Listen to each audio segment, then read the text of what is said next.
Welcome back to another episode of Podcast 572. As always, I am your host, Kyle. I'm joined by my two friends, Dan and Matt. We're going to kick it off with an email that ties heavily into what we've been playing. And so I'll say this, it's not often that we get an email that ties into what we've been playing, but also something that all three of us are all playing at the same time, which is crazy. Trying to play, we should say. This comes to us from Jeremy from Long Island, New York. Hey dudes, y'all playing Helldivers 2. This game really surprised me. It just came out of nowhere and seems like it's taken the world by storm. I've even got one buddy who went out and bought a PS5 just to play with me and my other friends. I haven't seen this energy on a co-op game since the 360 days. So yes, we have all been playing Helldivers. I think, Matt, you were the first one of us to get into it. Mm-hmm. And then I was already sitting on it. I was a fan of the original, but I liked just the stuff I'd seen, like with the direction they were taking this. But I was very cautious about it because I'm like, I don't know if it's going to take off though. I did not anticipate the level this thing has taken off and become is insane. Yeah, I was on the fence too, and then two of my other friends were like, well, maybe we'll get it. And then another guy was like, I'll probably get it too. And it's just like, I guess I'm fucking buying Helldivers. Dude, it snowballed like crazy. You know what the worst part was is I was like, I guess I'll get it. And I had to go out the next day anyway, because I think I got it last week. And I was like, I'll look around and see if anybody has it. Of course, it's gone. Physical copies are just... Did they make physical copies? Oh, yeah, they did. I did not know that. They're gone. Okay. So I finally was like, you know what? Fuck it. And I just digital. I mean, for $40, fine. Yeah. I did not know it was physical. Yeah. That's cool. I looked it up and I went, Target had like the empty... Not that they have games there anymore, but... Not really, but yeah. There was an empty slot for it, so it was kind of a bummer. But... Yeah, man, this game's nuts. I'm the only person here that's played it on both PCs. Yes. And I can talk about that part of it, but because the downside of this game is it had a very rocky launch, but it's not in the sense of like your traditional rocky launch. This was more of they were not prepared for the amount of people playing this game, buying this game, wanting to be playing it at all times. They were not. No fucking way, dude. No. It was insane, man. Because of that, it led to a lot of server issues where there were a couple days. I think there was one night you and I tried to play with another friend, Dan, and what did we sit for like a half hour? And I was in queue for at least an hour.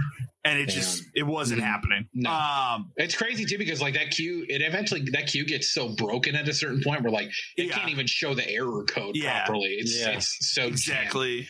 This is at a cap of like 450,000 people. So I had originally, like, Matt, you're playing it on PC, so I said, well, whatever, I'll buy it on PC because I'm going to be getting a new video card next month anyways. And I looked it up, like my computer can run it just fine. So I bought it on PC. I think we played it once. And then every time after we tried to play, it was server down. And then I got, which a lot of people are getting, is this black screen error. You got that too.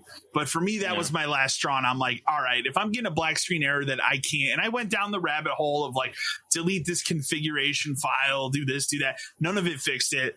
I was like, I'm just going to refund it and buy it on PlayStation. Because I'm not going to sit here and try to fix their game for them. Which I will say they did patch it the very next day.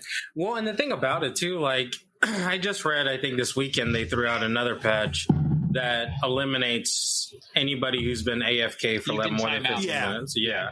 And that was the biggest problem, because I was reading on Reddit where people are like, well, I'm in and I'm just going to sit here. And I'm like, So you're literally just going to sit there all day and like... But you had to. Like, you can't blame people for doing that because that's what you had to do. Realistically, the fix was a timeout thing. Yeah. Like, they just bumped the server count up to, I think, like 700K. 700,000. Which should help, too. But, I mean, the other day, I was planning on playing with my friends at, like, 7:30 or whatever. So I turned my system on at 6 o'clock.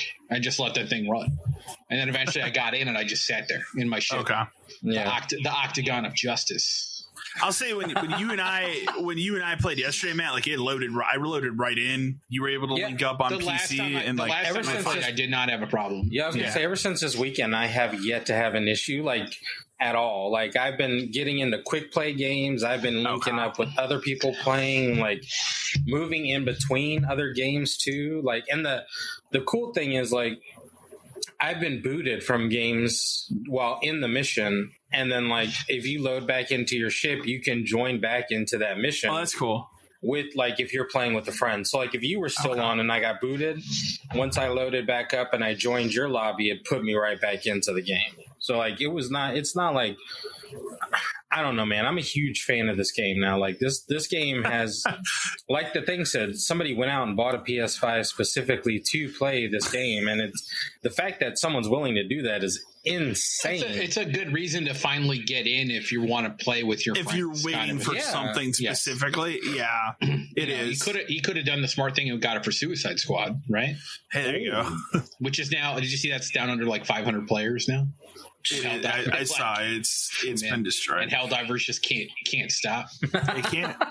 I love the game. You know, I love the game is because you would think that it would get repetitive, right? Because it's just go here, do this, go here, do this, whatever. Yeah, but exactly. Like, the mission variety is so varied enough that you rarely do the same thing twice in like 10 missions. Even if it's the same type of mission. Let alone the fact that, like, yes, you can just go do the mission, but you can also run around and explore, and there's stuff to do and find and blow up and all that kind of stuff. And like the cycle of what it works, it's just like it just makes for like some crazy, insane moments that happen on like accident. Yeah, that are just are hilarious and like fun.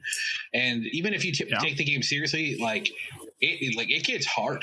Like if you play in the hard difficulties, it is overwhelming at points. But it's still fun and like ridiculous. Or like having to kite one of those charger aliens like around a rock while some guy is calling in a missile. Like it's just you're constantly having to do stuff and like figure things out with other people. Like playing the game solo sucks. Like to be fair, it's not good because it's just frustrating. Yeah. Like it's not that it's impossible to do. It's just frustrating. It's definitely more balanced to play with.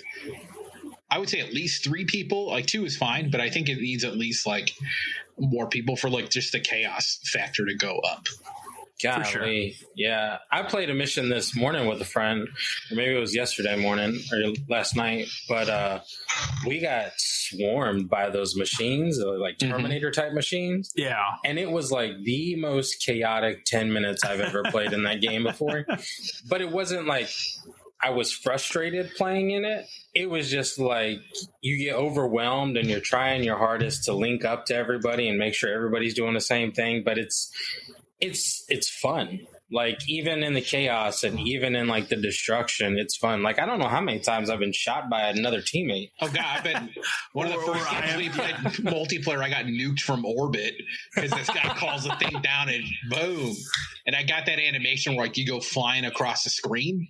And then, like, I landed and it hit some rock and died after all my wings broke. The very first match I played, somebody called in resupply, and I got hit by that. Yeah, because I didn't know. It's funny. That killed me. Yeah. Well, and always, even though I've played a whole bunch of matches, like it's always kind of like finding something new or something crazy else happens, or like the first time I remember the first time I had to do that mission where it's like blow up this base or whatever, and like you're not sure how to do it, and I'm like, what is this hell bomb thing? Call that thing down, and then you go up and you turn it on, and you're like, I don't know what this is going to do, and then just everything went nuts because it was an ammunition depot, so everything was fucking blowing up at the same time, and you're just like, okay, then I guess that's what that does, and you just kind of run off and go do the next thing. But I think that email, I think it captures it correctly. Like the game has this like 360 era energy about it, where like it's like one of those like summer of arcade games that has taken off, is what it really feels like. You just have so many different people playing it. I think another big factor why this game has caught on is I think there's like you don't want to miss out on it.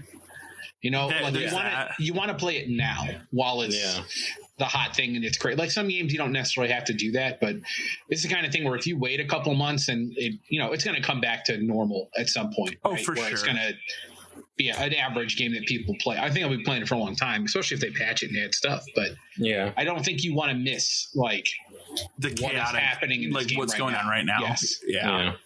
It has kind of like that, like lightning in a bottle, like first Dark Souls. Like everybody playing it, trying to figure out what's going on. Cool systems working where it's like you go up to the map table and you're looking at missions, but that's all stuff that's happening in real time. Yeah, which is like cool. All the ships out there are people that are here, like doing this. So like it's cool to see, like you actually see the game being played by other people. Like when you're looking at your little war table, you'll see other people playing missions and stuff. So like kind of what's going on. It's a very cool like live service game that it actually fucking works. It's actually a good live service game, and like there are microtransactions, but it's not like overbearing, and you don't have to spend any money at all. Like I've unlocked stuff on that, and it doesn't matter. You just unlock it by playing the game, which is how it should be. Compelled to do the paid battle pass when the free one is enough. Yeah, the only thing I wish is I get that there's a lot of customization, but I think there needs to be more like colors. That's like ironically, that's what I was just talking about. That I hate the fact that I have to buy a red suit, right? When I wish you could just color scheme it to whatever I wanted. Like I don't like that we're all just black, gray, and yellow to start for however long it takes you to earn the stuff. Yeah, there needed to be something different. I get that they have to space it out, but at least like suit types and you pick a color is better than buying a color. Yeah. I think it also just proves how good Starship Troopers was. I've loved that movie forever. Like the fact that it's taken Helldivers 2 for people to get into that movie, that's those people's fault because like that movie's fantastic. That's been my selling point to everybody I've talked about getting that game. That's usually what triggers. Yeah. Do you like Starship Troopers? And they're like, yeah, actually, I did like that. I was like, you really feel like it, man, because it literally has all of the same, like patriotic propaganda bullshit, which is what made the movie so good. And this game fucking nails it. Like it's so good. And like the little video at the start, the stuff they say when they're doing stuff, like just the little like quips your people say when stuff's going wrong. I love the fact that your people react when things are going bad. And they'll say lines about like, oh shit, kind of a thing, and like running around and it's really good. It's so fun to play. Like, each mission is timed to 40 minutes, but they don't really take that long. So you can play a bunch in a couple hours. You're playing a bunch of different stuff. You get bored of fighting bugs, go fight robots for a little bit. You get bored of fighting robots, go fight bugs for a little bit. Yeah. And the thing is like, you would think they would just be the same missions, but one with bugs and robots. They're not. They're completely different. Like, the robots want to go fire an ICBM. That's a mission you have to do. Yeah, it's fucking like nuke this place. It's crazy. It's a hell of a game. Like I don't want to say it came out of nowhere because I knew it was coming. Right. I just didn't know that it was going to be this big of a deal. I don't think anybody could have anticipated that. Because it's not Helldivers 1. No, that's it. I actually re-downloaded. I dug through my PlayStation like digital library and re-downloaded the first one. I haven't gone back to it yet, but I wanted to look at it. But I also wanted to see like how long ago that was. That was 2016. Mm-hmm. So it's been that long. So, but that Helldivers 1 is a completely different type of game. So, but I remember enjoying it, and there was something different and unique at the time. But I'm glad they took it in this direction. Yeah. Yeah. So I mean, I can't recommend it. I don't think any of us would not recommend it. So. Other than you want to play really with us, let us know. Not a great solo game, but no. But not at all. The thing is this game will live and die on updates, and and I think at some point, however long down, a year or 2 years, like new mission types, new enemy types. Like, that's what's going to keep the game going. For sure. Yeah. I'm excited. I'm glad that even though they've been like the devs have been like overwhelmed with the server problems and like the mass amount, I think the simple fact that they're staying in constant communication with everybody is positive. You know what I mean? And that's kind of one thing that's kind of helped. The fact that even though this game has like been overwhelming at times, like the fact that they're constantly like, we're sorry, we know they're this doing is going best. wrong. Yeah. Like our bad. Like, for sure. We can only do so much. For sure. Other stuff I've been playing, Infinite Wealth. I was at a part that I took a little bit of a break from it because I got to one of those points where it's like, hey, this is going to be a long part of this game. You might want to save, kind of a thing. And I'm like, I had to find a chunk of time to sit down because I have sat through several 45-minute cutscenes in this game already. So like the cutscenes are very lengthy. But I actually got through that part this morning. I mean, I'm still tremendous. Like, I enjoy the game. It's a tremendous follow up to the last one. And again, if you liked the last one and you like the direction of them going the RPG route, this is even better. So, that's really all I have to say about Infinite Wealth. What I've played it, because I don't want to spoil the story or anything. At this point, I'm at the point now where like anything more I say is going to spoil the story of the game. So, because it's getting wild in terms of what's happening. So, I also got a chance to look at the Tomb Raider remastered, which is out, which is Tomb Raiders 1, 2, and 3 completely redone, I guess, from the ground up. It does have the like Halo Master Chief, press the back button if you want to play the original like graphics. For whatever reason on the consoles, they locked that to 30. And obviously probably because of how those games were made back in the day, they probably couldn't get that to run at 60 in a good way. So that's probably why. But the actual remaster runs at 60 frames, so you don't have to worry about that. I played a little bit of Tomb Raider 1, and it's fun to go back and you don't realize, maybe I didn't realize because Tomb Raider's kind of gotten away from this as it's evolved as a franchise over the years, but like those original games had this like very good sense of isolation, like from where the different environments that she's exploring, and a very good sense of exploration as well, of like you're kind of out there alone, there's nobody else really with you. Yeah, a lot of that had to do with the limitations of the system at the time, because well, you think about those games, like they're more of a level based structure as opposed to when you get to like the Tomb Raider remake where it becomes a Metroid game. Yeah, absolutely. But I played a little bit of the first one. It's a very good remaster. The other thing that they do really well is they redid all the controls for a modern style. So if you don't like, and they do literally label the original controls as tank controls. Well, yeah. If you don't like those controls, you can play with the modern controls, and it actually controls very well with the modern controls. I had also forgotten as I was playing this, and it reminded me they did remake the original Tomb Raider in like 2007. Yeah, it was called what, Tomb Raider Anniversary. But that game is not backwards compatible, but I randomly have it in my Steam library. So I remember playing it on the 360 because it was a budget title when it came out. Came out after Legend, I want to say, for sure. Yeah, it was like right after Legend because it ran on the same engine that Legend and Underworld. Yeah, which both were solid games too. I like Legend a lot. Underworld was okay.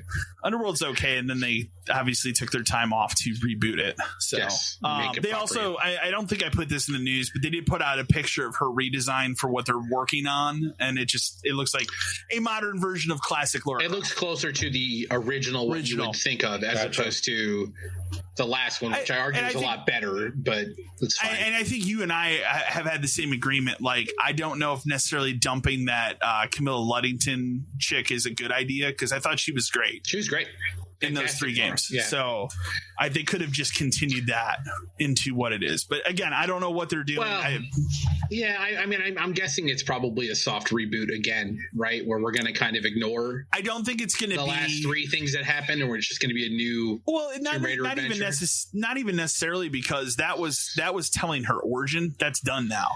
So we don't have to. They're not going to go through her origin story. No, again. what I'm saying, what I'm saying is, it's more of like a James Bond situation. Yeah, where like, that's what it's kind of, the character. This is just the new adventure kind of a thing, because I think that's what they're doing. We don't need to continue like the last 3 games. That's over. Like that finished its section where she became the hardest killer known to man. That third game was really dark. That spirals got towards the end. dark. It gets crazy. It got really dark. Still a good game, but that's a rare series where like the first one is by far the best one. It was, and then the second one's pretty good, not as good, and the third one's just another step down. So by the time, so they're all so good, but by the time you get to that last one, you're like, we can be done for a little bit. When that one ended, I was like, you could do something else here, and I'm not upset. Right. So, but I would still, that first one was incredible, and probably my favorite Tomb Raider game, I think. Oh God! Of all of them. I play. So. You know me, man. I played that game, and then immediately when I was done, I was like, I need to play that again. We both played that game a couple times on like 360, and then when they did that like new next gen version Definitive of it later, we did it again. Yeah. Absolutely, so, I'll play it again. So that was one of those like, yeah, I guess I will buy this brand new price once again. It's so good. I found my collector's edition of the 360 version the other day. I think I still have that too. Didn't that come? Was it? How big was the box? Like this big? It's not big. It's like a tin. Yeah. Okay. Well, I found it because my girlfriend must have opened one of my boxes and was using it as a doorstop for the fucking guest room. And I looked down, I'm like, oh shit, that's the Tomb Raider. I keep meaning to bring it back down. I think I know where my shelf is. I think it's in the other room. Yeah. So, but yeah, no, that is a great. All right. Great so game. now that we did this, where's the Angel of Darkness remake? Well, so what was the fourth game called? Because the rumor now is that people dug through the files of this remaster. The Last Revelation? Okay. I think that's it. Wasn't it on Dreamcast? I think that was on Dreamcast. So the rumors is that I saw people dug through the files and they think that they're going to add the fourth game as DLC. You could. Yeah. Well, the other thing, remember, there's no physical version of this. This was a digital only release. So. Well, the other thing about that the bad thing about that too, where there's no platinum trophy for that game on PS5. Yeah. Because that game technically has no trophies, but it has 6 DLCs that have trophies. It's fucking wild. Because on PS4 it has a platinum. Because the way the structure works, it can't not have one. Yeah. So a lot of people are very like on the trophy boards I'm on. People are pissed about the PS5 version of this game because like you can't even just put one trophy in there that is like for each game. There would be like 4. That game combined, since it has 6 DLCs, has something like 260 something trophies. There's a lot of achievements for it. Yeah, it's ridiculous. It's beat the whole game. It's collect everything. It's time trial everything. It is. I looked at all that and said, nope, I'm just going to play these. No, that's the kind of game I would not try to do it. No. And then I think we talked about it maybe on the last episode before. I was going through because I got the itch to do Mass Effect again. So I've been playing Mass Effect on the PlayStation this time. Mm-hmm. So I platinumed the first one. I went back and actually just finished that run, platinumed it. So the first game is completely done. I'm on the second one now because then I was like, well, I kind of want to start the second one. So I'm very early in the second one, but I'm enjoying playing through it once again. It's Mass Effect. There's not much more to say. And then and this will lead into to what you've been playing too. But so you have played more of this. You finished it. I have not. Right. The DLC for Final Fantasy VII Remake Intergrade, which is the Yuffie DLC. I actually started it today.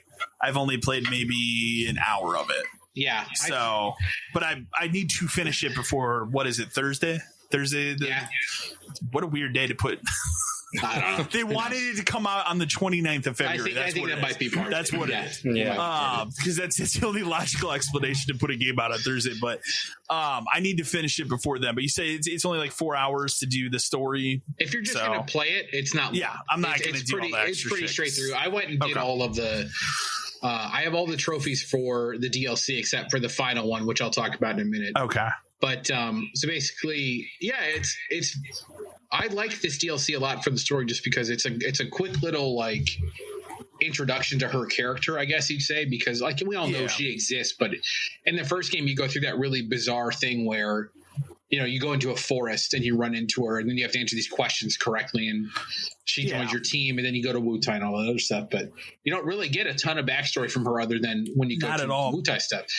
This is great because it's kind of like what she was doing this like in between the rest of the game before that. So you come across like it's right after the bombing where Cloud disappears. Yeah, because where I left off was I got to the cutscene where Tifa and Barrett come back and they're like, "Where's?" Yeah, he's probably not dead, kind of a thing. Yeah. And then the rest of it takes place up until the bombing of the plate, and that's kind of where it ends. Okay. So it's a really cool like side thing, and it's fun because it throws in other characters again. Like Scarlet's a big part of this DLC, which is fun. Yeah. To give her more backstory, because you only get kind of glimpses of her in the original. Up until, and she's a big part of the Junon part of the story too. Yeah. When you get to like Diamond Weapon and stuff.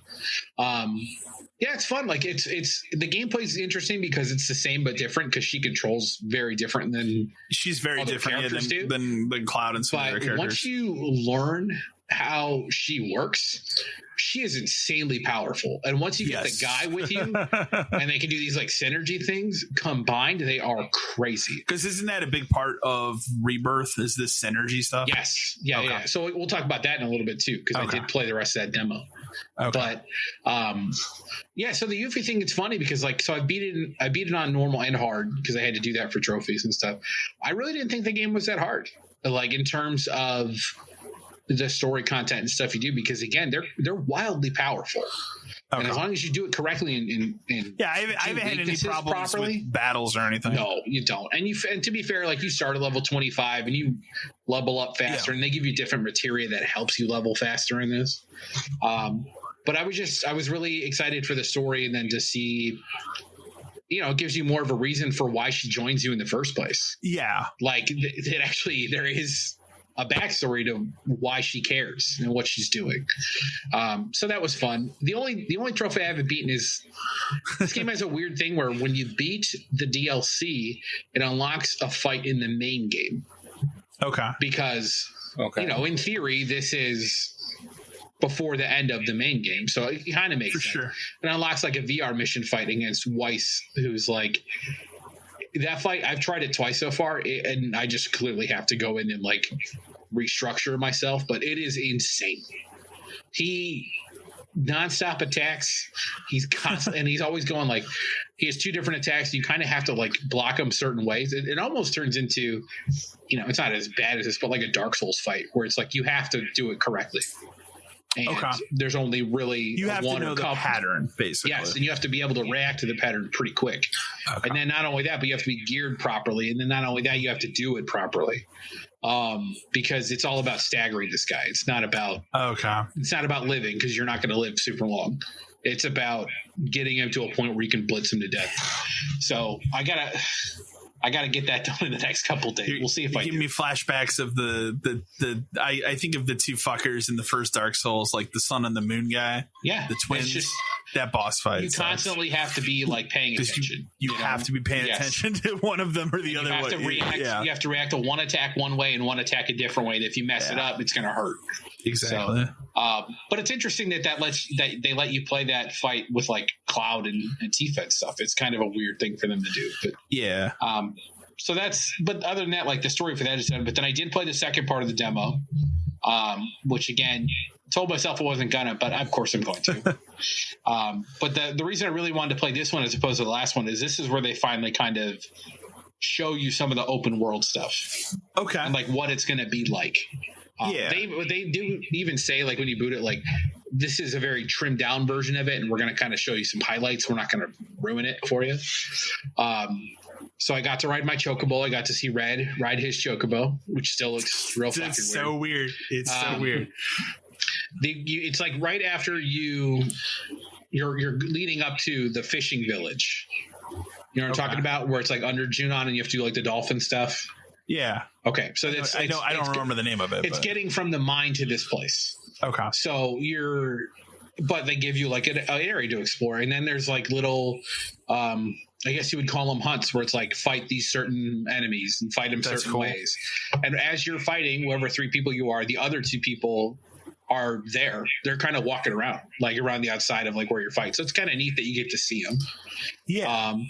There are fast travel points, which is weird in a Final Fantasy game, but okay. But they're like little like chocobo rest stops, and you get to, that's cool. Like obviously like 15 had it, but like you don't think about fast travel in terms of Final Fantasy 7. No, you don't. And so you have to like fix this rest stop by like putting the sign back up, and then there's benches you can sit on and there and stuff. It's just little tiny things, and like there is a version of like exploring. Like this area was big, but it wasn't like crazy big.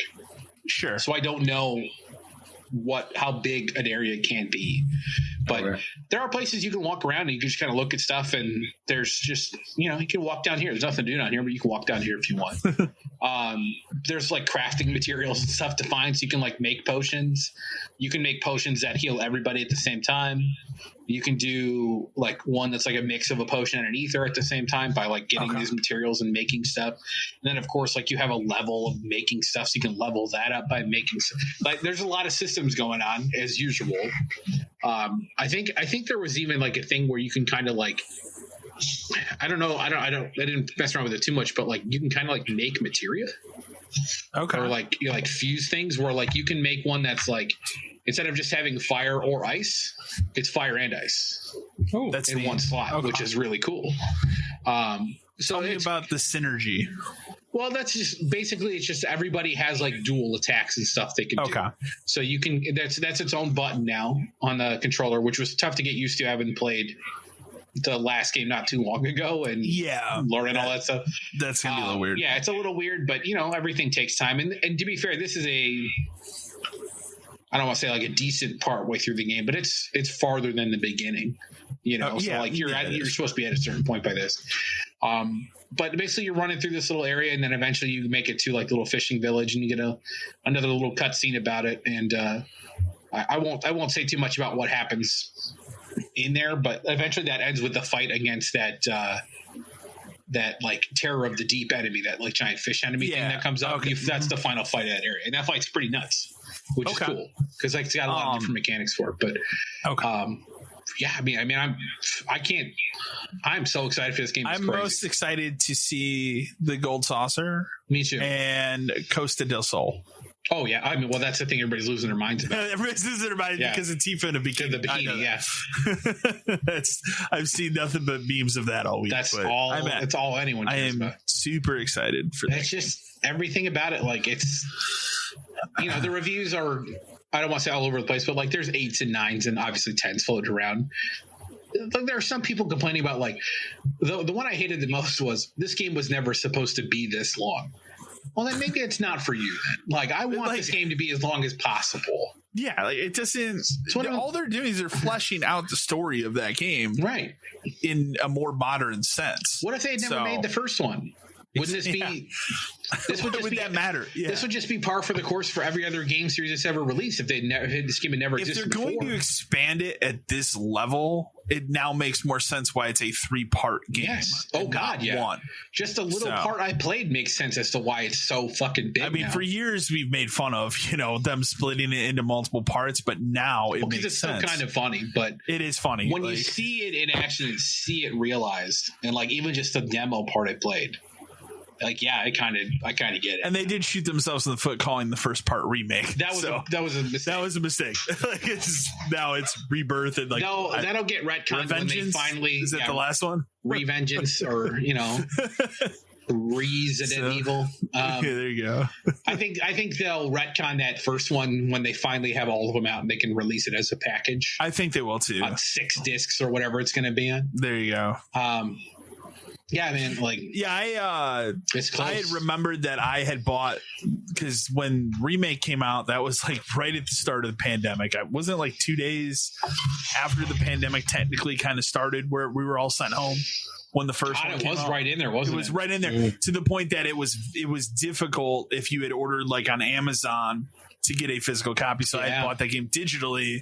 So that was like, this time I was like, if I'm already one part of this digital, the whole thing might as well be digital. So I bought a digital copy on PlayStation, but you cannot preload that game until Tuesday. I'm not surprised. But I can't preload it until I finish and delete Final Fantasy VII Remake. Because that's 100 gigs. Quite a bit. And then I'll have to see, because I believe it's 150 gig install. I think so. Because again, it's 2 discs. So wild. You will be in a unique position to tell us how the disc installation is the next time we record. Yeah, I'm wondering. I'm like, is there? There's it's no going to be like Cyberpunk. Dual disc PS5, right? It's going to be like Cyberpunk. So what I bet you it does is install the first disc. It'll tell you, hey, install the second disc, and then it'll tell you put the first disc into play. Yeah, because that's how it'll work. Is there a dual disc PS5 game yet? No. And the only Xbox one, because remember, Cyberpunk is only 1 disc on PlayStation. Because Cyberpunk, they never made it for PS5. It was just an update. The PS4, right? Yeah. So, but it is 2 discs on Xbox. So, that wraps up what I've been playing, and pretty much I think what you've been playing. And Matt, have you played anything besides Helldivers at all? Well, I mean, the weekend where they were having real bad server problems, I played a little bit of Power World and some more into like Warzone, and kind of just like poked around and stuff like that, but nothing like super serious, because I was really wanted to get back in. I will tell you, I've watched my girlfriend play a lot of Bro Force the past couple days to the point that I've seen probably everything there is to see about that game. That game is so funny, man. It's great. Sorry. Bro Force was hilarious. It is a great game. Is Satan the final boss? Because that's where she is. I believe so. Okay, so she's at the end of that game. So, because that's what I saw today, and I was like, okay, it kind of seems like we're at the end of this. Yeah, that's where I got to in the last round. I think that because I downloaded it for the Xbox on Game Pass. It's on Game Pass, yeah. And I was playing it on the PS4. So I believe on my PS4, I've made it to Satan, but he's like. I'm sure there's like 6 forms and like different. So I was like, nah, I'm out. Like, I don't want to play right now. I'm getting too angry at this game. So, but it's still it's a cool game. Real quick, I don't think you put this in news or anything like that, but this Helldivers on Xbox petition stuff is fucking stupid, right? It's dumb. Like, so here's my thing. It's dumb because it won't happen. It's not going to happen because as Matt and I were talking about yesterday when we were playing. I'm 100% sure it's a PlayStation exclusive game. It's a Sony studio. Yeah. Like when you load that game on PC, it literally comes up and says PlayStation Studios. Yes. So I don't think it would happen. At the same time, if you want to make more money, you could put it out there. So I would say, here's what I would say. I don't think it would happen, but if there's ever been a time where I could see it happen, it's right now because of all the other shit that's going on, but I don't think it will happen. If anything, I think all of the shit that's going on now prevents it from happening because Sony is in a mood now where it's like Microsoft has to cave and put this shit on our systems to keep going. Yeah. And we know we don't have to, especially if a game like this hits as hard as it does when they really haven't had something hit in a while. They're not gonna give it up. PC is enough for them, I think, right now. Well, we'll talk about that. But but we can go ahead and kick off news with my first fun article, which is that Immortals of Avium cost $125 million. And it failed. Let me say this. I bought it digitally, the deluxe version. They did one of these like weird flash sales on the Xbox. Yeah, where it was $6.99. Damn, over the holidays, and I bought it because it was $6.99. And I said I'll look at it one day for that price. This game just like a lot of problems with it. Like, remember, it was barely talked about before it came out. Then they had no hype. That one hype thing for it, and then it came out a couple months later, and we even talked about it. And I clearly remember at least me saying that there's no chance. I remember saying maybe I'll look at it on Black Friday, and then I kind of forgot about it. And then, like I said, that sale came up where I saw people post on Reddit it's $6.99. Is this real? Yeah. And then I went and looked at it and was like, all right, and I did it. So at some point I will look at some point this year I will look at it. But this is the worst time of year right now. Maybe I should go wishlist it and wait for it to come down at $6.99 again. I would imagine it would have to on PlayStation as well. This game never had a chance. First person, single player, unknown IP about magic and stuff. No chance. So Sony obviously has had a lot of different articles come out Obviously, the first one I'll go off of here is they're going to get into more day one PC releases after the success of Helldivers. Not a surprise. Weird that this game took off, so they're going to explore that option more. And I do think going forward, like I think we will get to a point where you're going to see something like Horizon 3 is on PC day one. Whatever can be on PC day one, I think will be. I think they'll do it because it makes sense. There'll be some things that like just can't be. For sure. Know? And just whatever the development or whatever, but they've also come out and said they predict a slide in PS5 sales this year, specifically because they don't have any major existing IPs planned until after March of next year. No way. So they're not going to have any major like first party sequels. I think the first thing you probably will get is probably Death Stranding 2, right? Like that's kind of the only known quantity. If that's the next thing, that's weird because that's very far away. That's just what a weird generation it's been. It's been odd. It's been really weird of like a lot of like non-fires and like it's also weird. It's also weird too for this to be a thing when their biggest banking thing or like their biggest thing has always been like our PlayStation games are like, see, we have first party titles because we always make fun of Xbox for Halo's not out, Fable, who knows where Fable is, Perfect Dark's dead, all this other, like there's no Gears. Sure. But PlayStation's always been like that there has not been another PlayStation's Gears. Always we've got first party titles. But then you start to look at it and go, okay, well, one of them is Last of Us 2 remaster, one of them's Last of Us 1 remaster. God of War sequel, like Horizon sequel.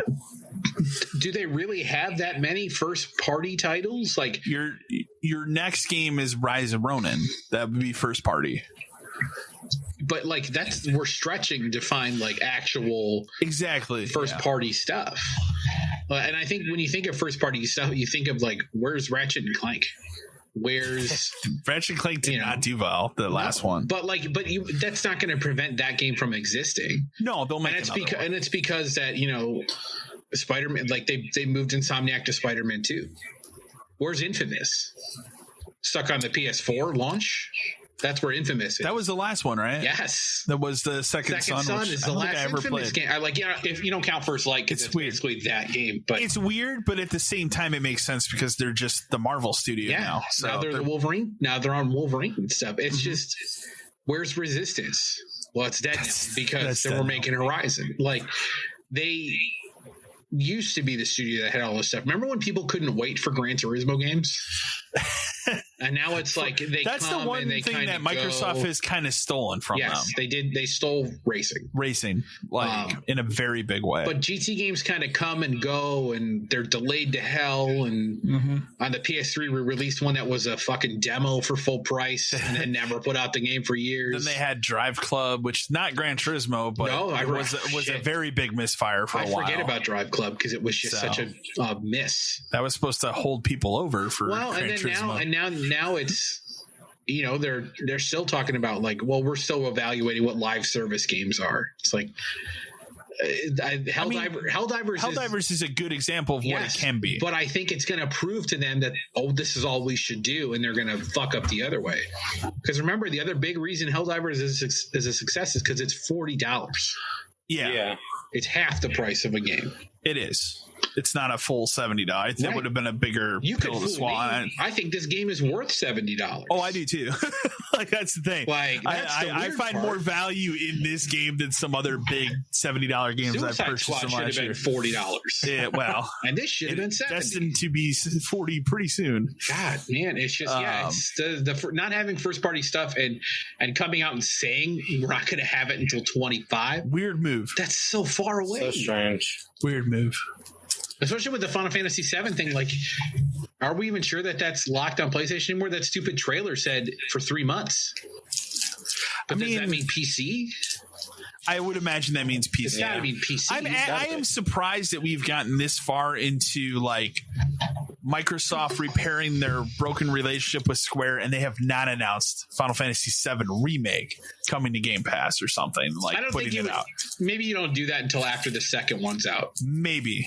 But it's weird. But I will say, from everything I've read, I've not checked it out. I don't think I will because I don't have time to invest in 14 on Xbox. 14 beta's out. Yeah. doing really well.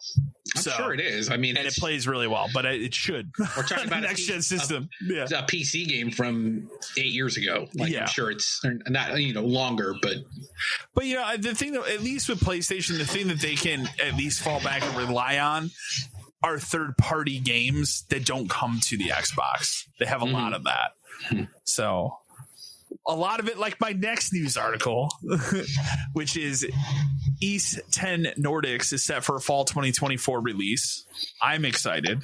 Means I got to play 9. Means you need to play I need to go back and finish it. I'm more excited about this one than Monster. What is it? Monstrum. Okay. Yes. That one's a little weird as far as the story, but this one is looking cool. It's you and there's a chick character you can play as well. Like it's like obviously you can play as any character. Remember 8 was kind of like that though, where you played as Dana for a while. So, but it's looking cool. They didn't give an exact date, just fall. So yeah, I'm excited to play 9. I mean, you and I, we talked about it before, but 8 is an incredible game. Somehow one of my favorite RPGs I've ever played. It's just weird. It's an incredible game. Yeah. And like I said, 9 is very good too. The thing that is weird though, and this is the other thing, and I will touch more on this when we get later into the news, but this is still a PS4 game. Yeah. Well, we're going to talk about that a little bit further in the news. So, Embracer warns of more layoffs despite already letting go, about 1,400 staff. What is between various happening at this place? A lot of games they bought too many things. It's all buyer's that's what remorse, it is, right? Like it was just we bought everything. For sure. We can't make anything. Here's the thing. They canceled a new Deus Ex entry, which probably would have sold okay, I would think. I don't know. I think there's a line where maybe that doesn't, because in theory that's a Cyberpunk game, and Cyberpunk had some problems. And true. Yeah. And maybe there wouldn't be the excitement now post Cyberpunk that there would have been pre. Yeah. So, but it's a bummer still, because those two games. Well, I like the old Deus Ex too, but those two newer ones were good. It's also one of those things too where they just clearly have no clue what they're doing. They don't. They have no idea what they're doing. They own Gearbox, right? Isn't Gearbox one of them now? I think so. Or is Gearbox somebody else? But I get that 3 men might not have done what they want, but you got a movie coming out. Isn't it time to start talking about 4?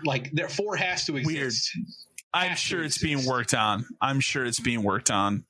I would here's what I'll say. I think by the time that movie comes out, and that comes out in August, yeah, you will hear about a Borderlands 4 or whatever it's called. Something, because right? you have to build off of that movie in a way. So this I thought was interesting. I threw it in here. Obviously I want to say it was posted by Jason Schreier, so it's probably true if that guy's posted it.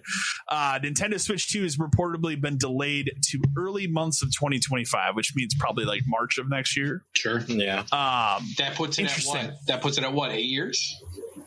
The Switch will be out 8 years. Yeah, that is the longest a Nintendo console has been out without another one existing, right? That'd be close. NES obviously was still out, but the Super Nintendo came out 90 or 91? That came out in 93. Okay. No, 90. No, I think you're right. 91. I was 91. 7. So, but it's still they were still making NES games when the Super Nintendo was out. For a couple more years. Yeah. So 91 for the SNES. Then 64 would have been 96, I think, right? No, later than that. 90. I don't want to say because 98, 96. Though you might be right, because I would have got it in 98. GameCube was 2001. I know that. 96. Yeah. Okay. I remember saving to get it. Wii, I was still at Game Crazy, so that would have only been 6 or 7 years. Wii U was when I went to the store, so that would have only been a couple years. Yeah, I mean, 8 years is a long time for Nintendo. But remember, this is also the first one that's a handheld and a thing. They were always bouncing back and forth. True. DS is in between. Game Boy Advance is in between. Game Boys, 3DS is in between. This has kind of been their only thing for... You know what, though? The hype for the next system is just going to be nuts anyway. The next system sells out day one in an hour, no matter what. Oh, for sure. Doesn't matter what it is. For sure. And hopefully my friend still works on 25, so I can still get one. But Yeah, that's the hope. But the thing is, too, it's like, what is it going to be? Do you need one day one? Because historically, Nintendo launch titles, outside of maybe one game, Zelda, are trash. The Switch launch was bad. Very bad. I don't even know what the Wii U launch was because that was like one of the only Nintendo systems I was not into at launch. The Wii launch was Zelda, Red Steel. Yeah. And Wii Sports that you got for free, which Wii Sports they should have sold for $50 separate. They're idiots, but they are dumb. They were dumb for that. Can you imagine the amount of money they would have made having Wii Sports to buy it? Oh my god. Yeah, so it's the 8 years is a long time, but will I probably buy one day one? I'm leaning towards probably, but again, unless there's like a game that is Switch 2 only. Odyssey 2. If they're smart, it's Switch 2 only, but I think they would still be like, it's on Switch 2, and it's just a bad version of it. Like Twilight Princess and stuff, although the GameCube version is better. But yeah, I don't know. Like the other thing too is I always hate this kind of because it's like, it's delayed until 25. Delayed from what? What date was it delayed from? Yeah. It was never. Yeah, they never announced anything. That's when it releases. There's a difference. Yeah. I hate it when things do that. It's like, well, we thought maybe it was coming out in September, so it's been delayed. No, it's never been delayed. Yeah. Nintendo hasn't even confirmed it's real. That's for sure. They have not. They have not. So, well, let's get into the Xbox stuff because there's a lot. They had their business update.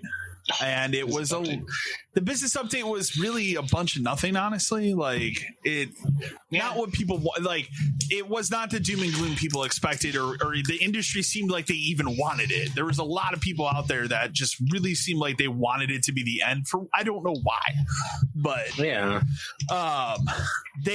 we now know what the 4 games are because those have been announced. Some of them are. I think Pentiment is even out on Switch. It's already out on both. Yeah. Sea of Thieves is coming to PlayStation in April. What is it? Hi-Fi Rush is out next month on PlayStation, which was the weird one. Everybody pegged that for Switch, but it's coming to PlayStation. And then the Grounded is on the Switch. So those were your 4 games. And they were very clear. So I will say they were very clear, but they were not crystal clear. Well, and here's the thing. That's the big thing. But here's why. So people were pissed because they didn't say the names of the games. They didn't say this. They didn't say that. And it's because they couldn't. Because some of this stuff was already slated to be announced later at the Nintendo thing, and this business podcast thing probably wasn't supposed to go up when it did. Yeah, it was probably supposed to be after everything else. I don't even think it probably would have been a podcast. I think it would have just been a shorter release. Thing. Yeah. And I think it turned into a podcast because of the internet meltdown. Right. Getting to the point where they were going to be a Sega. But clearly, like Grounded and Pentiment were scheduled for this Nintendo thing. They were, and that's why they couldn't say it. And if they're not going to say those 2 games, they're not going to say the other 2 games. Yeah, because there's already plans in place. They probably didn't say it because they had to deal with Nintendo to not say it. I would imagine so. Yeah. The biggest thing that people are throwing a fit about now is like it was very clear at the business update that Phil Spencer said no to Starfield and Indie right now. But then later on, later on, when he was interviewed, he basically said never say never. Right. So because people are mad about that. Imagine a year ago if is Grounded coming to Switch, they would have told you no. But Grounded's a game that makes a lot of sense for the Switch. It does. If for what it is. Mm-hmm. Just like Sea of Thieves makes a lot of sense to be on the one other platform it's not on because it is a very big. I looked at the numbers of all the Game Pass numbers. They put out like a little picture. That is the highest game that people play on Game Pass in terms of like it's like 35 million people. So it's an insane number. So yeah, you do want that on that one platform that has a lot of people on it. So you would be dumb not to do that. They did through all this. They did announce they're going to have a June 2024 showcase. So obviously they'll be showing that. That's probably like Fable and stuff. You would think, right? I think you're going to see Fable again. I think if they do any kind of date, it's 2025. Sure. I'm not saying it comes out this year, but I think that's when they talk about it. I think you see a lot more of it. Yeah. Yes. Somebody playing it. Yeah. Mm-hmm. I think this might be, you will see someone with a controller in their hand actually playing Fable. Yes. Yeah. I think there'll be a lot more to show of it. What else they have? I mean, I don't know. Do you, let me ask this. I'll ask this question because I ask it every time. Do you think this year, this showcase, we talk about Perfect Dark, or do you think it's just dead? I told you last episode. You think it's gone. I would like to see it, but what even would it be now? You know, I hate it because I think that what they would want it to be is, I don't think live service is the right word, but I think they would want it to be Overwatch-esque. Yeah. You know what I mean? Or like teams multiplayer of people. focused. It's a multiplayer game and single player whatever. Single player game that's tied into the multiplayer, like Titanfall or some shit. Which either make it one or the other, but I think I honestly think that like a game like Indiana Jones being a single player adventure hurts that game from existing. A little bit, because I don't think they want to make another just single player game thing, for sure. Which sucks because, to be truthful, like even though Perfect Dark had fantastic multiplayer on the 64, and I'll die on the hill that it's a better game than GoldenEye in every single way. Oh no, I agree. Like 100%. It is by far a better game. I played more. I wouldn't say I played more than GoldenEye, but I played a lot of. We played a shitload of it because it had bots. The whole summer on the Nintendo 64, it had fucking bots. Just did every day that summer. Yeah, so we played it all the time. Yeah, but at its core, I loved the single player game. How not even the single player, the co-op aspect of that. Yeah, like that game in co-op, and it's really good. Even Perfect Dark Zero. I'll admit, not a great game. I love it. It had full co-op and it was fun to play co-op. Multiplayer in that game was the secondary thing. But they wanted. I worried that it's the kind of game where they're like, well, how can we make money on this game for a year, 2 years? You can't. Yeah. It's Perfect Dark. It's a Game Pass game. You can't make money on it. It either exists to be a single player adventure or it doesn't exist. Do you think this is the showcase where we talk about Gears again, at least? A teaser, a cog comes up and it turns or something. Oh, yeah, okay, fine. Let me go. Well, I'll go one step further. Do you think that they finally announced this goddamn collection that probably does exist? Because I've heard enough about it for the past year and a half. Probably. Do you think it's all of them, or do you think they split it in two? I think it's 1 through 3. Okay. I don't think it's 4 or 5 because those are very easy to play on a modern system. And it's also not done. Because even 6 would be it would be done. So do you do Judgment and it's just a Master Chief collection that's all 4? I think it's 1 through 3, and if they do anything with Judgment, it's added later. I don't think it's because that's a different team that made that. That was the people that made Bulletstorm made Judgment, and Judgment is not a good game. No, it's not good. As someone who has played through it, not good in comparison. But I think a 1 through 3 Master Chief style collection would be that Horde mode and all the multiplayer maps, and it would bring back Gears in a don't fix the chainsaw glitch. Don't fix any of those glitches from the first one. I want to be able to do that cowabunga backflip. Leave it onto that building. Leave that in the game, please. Yeah, maybe I could see that. I could see maybe it would. So here's the dream then, right? So then it's that we announce that and it's coming. Mm-hmm. Let's say this fall, early 25 or something, right? But then at the end of that, it fades to black. Get your teaser for 6. And then a chainsaw revs. And a thing the cog shows up and there's just a 6 written in blood or something and it comes out. Something stupid that. So I think maybe that's the thing. But then I could definitely see that. But then but I also would not date it. I wouldn't say we're going to talk about it. I wouldn't say anything. Just don't start. Because here's the thing. It would be really odd to me if we go this entire console generation for Xbox without anything from Gears. It's weird. It'd be really weird. That's one of their biggest pillars. Well, and then again, Forza. If we just Master Chief Collection thing, you don't make a physical disc of it. It's a digital thing. It's on Game Pass. There you go.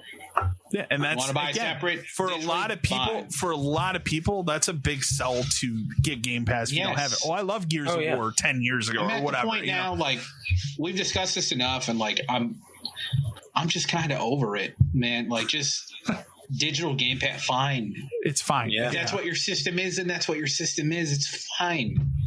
It's 2024. It's okay. On the back of that, the last piece that came out of that business update is that the first Activision game to hit Game Pass will be Diablo 4 on March 28th. It's crazy. Which I'm excited because that means it will be play anywhere with PC, and I want to play it on PC. So I'll be able to transfer my save over and continue there. They did also, in this interview that came out after, it's very clear that it really seems like this year's Call of Duty is going to be day and date on Game Pass. That's crazy too. So, I mean, again, if I were them, I would do it. Just do it. Yeah, I would do it because, again, what is the average Call of Duty person going to say? $70 or $15? Yeah, right. Do it. So, and then the weirdest thing that came out of all this, and that article that came out after, is Phil Spencer kind of denied the whole digital shift and just said they're still supportive of physical media. I think that's just kind of a push aside to get through the rest of this generation. Well, they're supportive if somebody else like Limited Run Games makes it. Yeah, right. I think that's what because obviously like Pendiment's on there, Hi-Fi Rush is on there now. Like, why? I mean, if you're Microsoft and you can have some other company do it for you at this point, yeah, why don't you guys just do it for us? Exactly. For sure. It makes sense for everybody involved. You really want it, you know where to get it. Yeah. You get it from a terrible company, but that's where you get it from. And then the last thing we can go over, I pulled one big thing out of this article, but there was the Nintendo Direct, which we can go over. For me, the biggest thing that came out of this, something I've been begging for what, 2-3 years now since it came out, put Shin Megami Tensei 5 on other consoles, because the Switch version is bad. Like bad visuals, bad frame rate. It is finally, they're getting a new version, kind of like what they did with Persona 5. They did Persona 5 Royal. This is called Shin Megami Tensei 5 Vengeance. It is confirmed for everything. So they're even putting this out on Switch, but it's coming to PlayStation, it's coming to Xbox and PC the same day as the fucking Elden Ring DLC. So June 21st.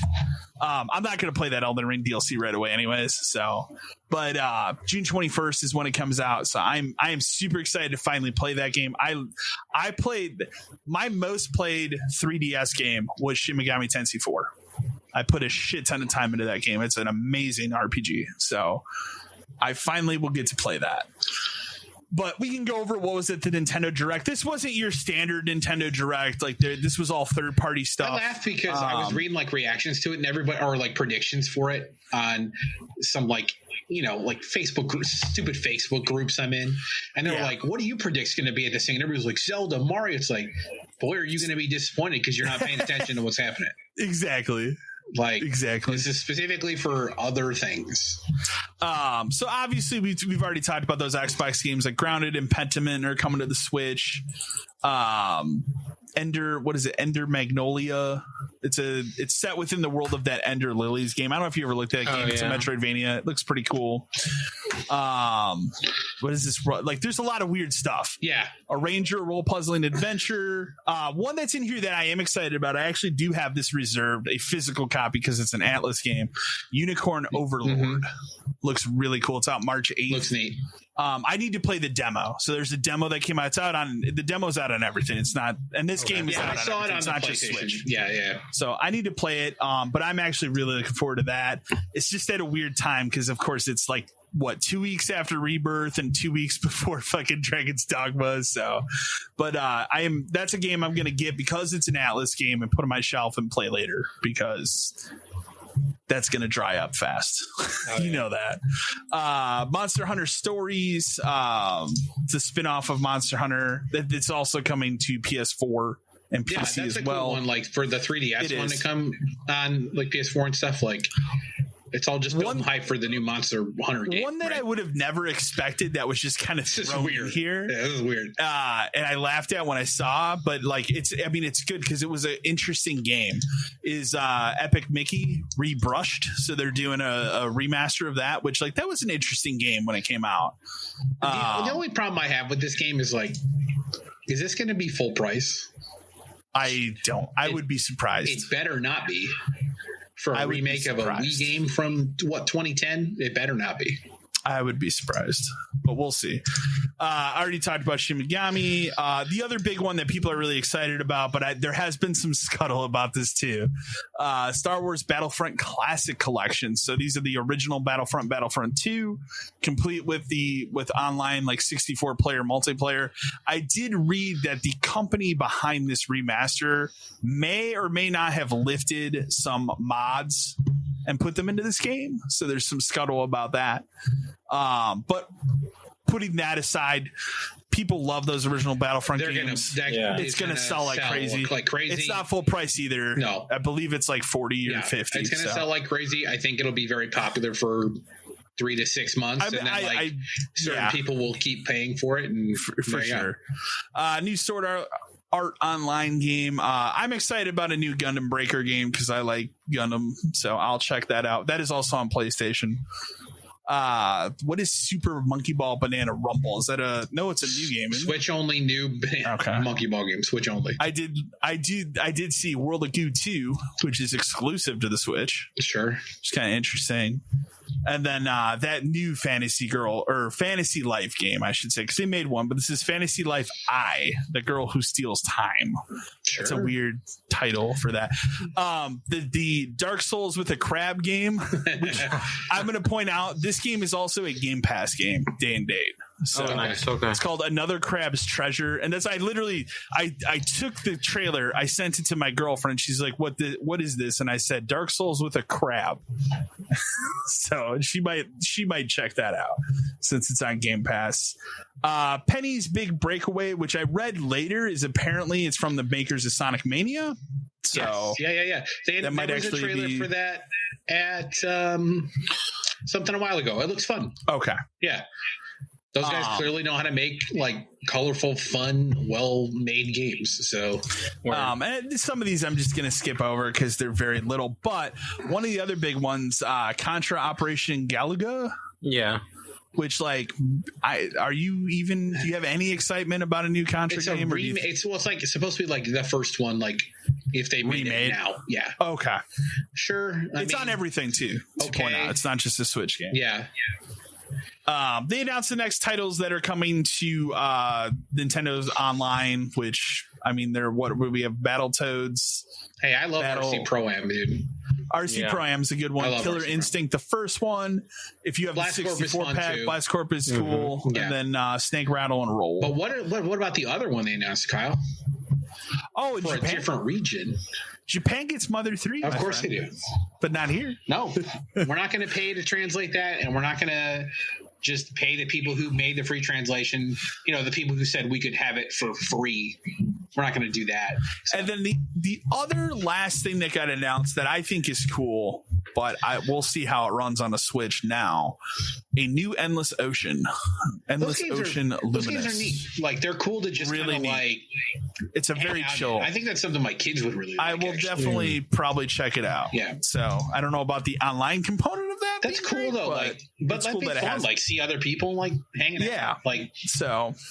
A fine third party Nintendo Direct because again, a lot of these games are coming to other platforms that you might not even have known about. It's a good mix of stuff where like you get remakes of old classics, new indie stuff, like stuff that's come into the system. Like it's a good mix of stuff for sure. But that's going to wrap up news. We can kick off. We do have some stuff to talk about in movies. I'm going to let you start this time. Movies and TV. Because you have seen the hot movie that is out in theaters right now that everyone is talking about this. Everyone was rushing to the theater. All 6 of us were there. So I went and saw Madam Web. The day after it came out? It came out on Valentine's Day. Yeah. Okay, so the day after. like I said, there were 6 people in a theater that sits probably 150, maybe more. You know, shockingly enough, that the people, because we got our tickets first, the other 4 people decided to sit in front of us and behind us in an entire empty fucking theater. Well, you probably sat in the middle, and everybody wants to sit. We were middle, like second row from the top. So these 2 girls sat behind us, and then these 2 people sat in front of us. How do I even begin? I mean, people know. Like, let's start with that. Like, everybody knows. Everybody knows it's not good. It's bad. Let's put it there. But it's bad, and like, if you've read reviews, they're all right. Like, I can't say any of them are wrong. The problem is, like, so as a Spider-Man fan, I feel obligated to see this shit, right? I go see it all. Like, I'll be there for Kraven because I hate myself. But this movie, it's not even like obviously the dialogue's bad and other stuff. Like, it's just made poorly.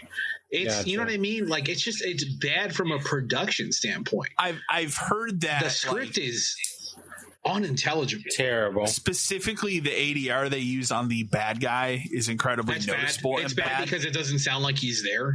Yeah. The plot is nonsensical. There are plot holes everywhere. And the only reason the movie even like continues is because people make really dumb decisions. And it's just nonstop. Like, if they had stayed in one place for an hour, the whole movie is solved. And nothing happens. The main thing I have about this movie is, so if you go back and you read, like, originally it was supposed to be, well, maybe it's set in Andrew Garfield's Spider-Verse, and maybe that would make sense. Why it's set where it is, right? Cool, probably the best idea, because it's set in 2003. And boy, do they hammer that into your fucking head every chance they get. She drives past a Blockbuster. Wow. There's a Beyonce thing for her new album up here. Cool. Britney Spears' Toxic is a main plot point in this movie. No joke. So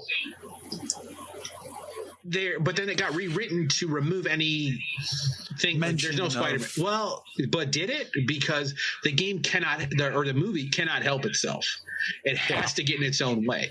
It has to constantly reference Spider-Man every chance it gets. Well, they probably think they're being clever. They think they're being like, well, because they are. Because they're trying to be, right? Because you told me you forgot Adam Scott was even in it. I didn't even know he was in it. He's Uncle fucking Ben.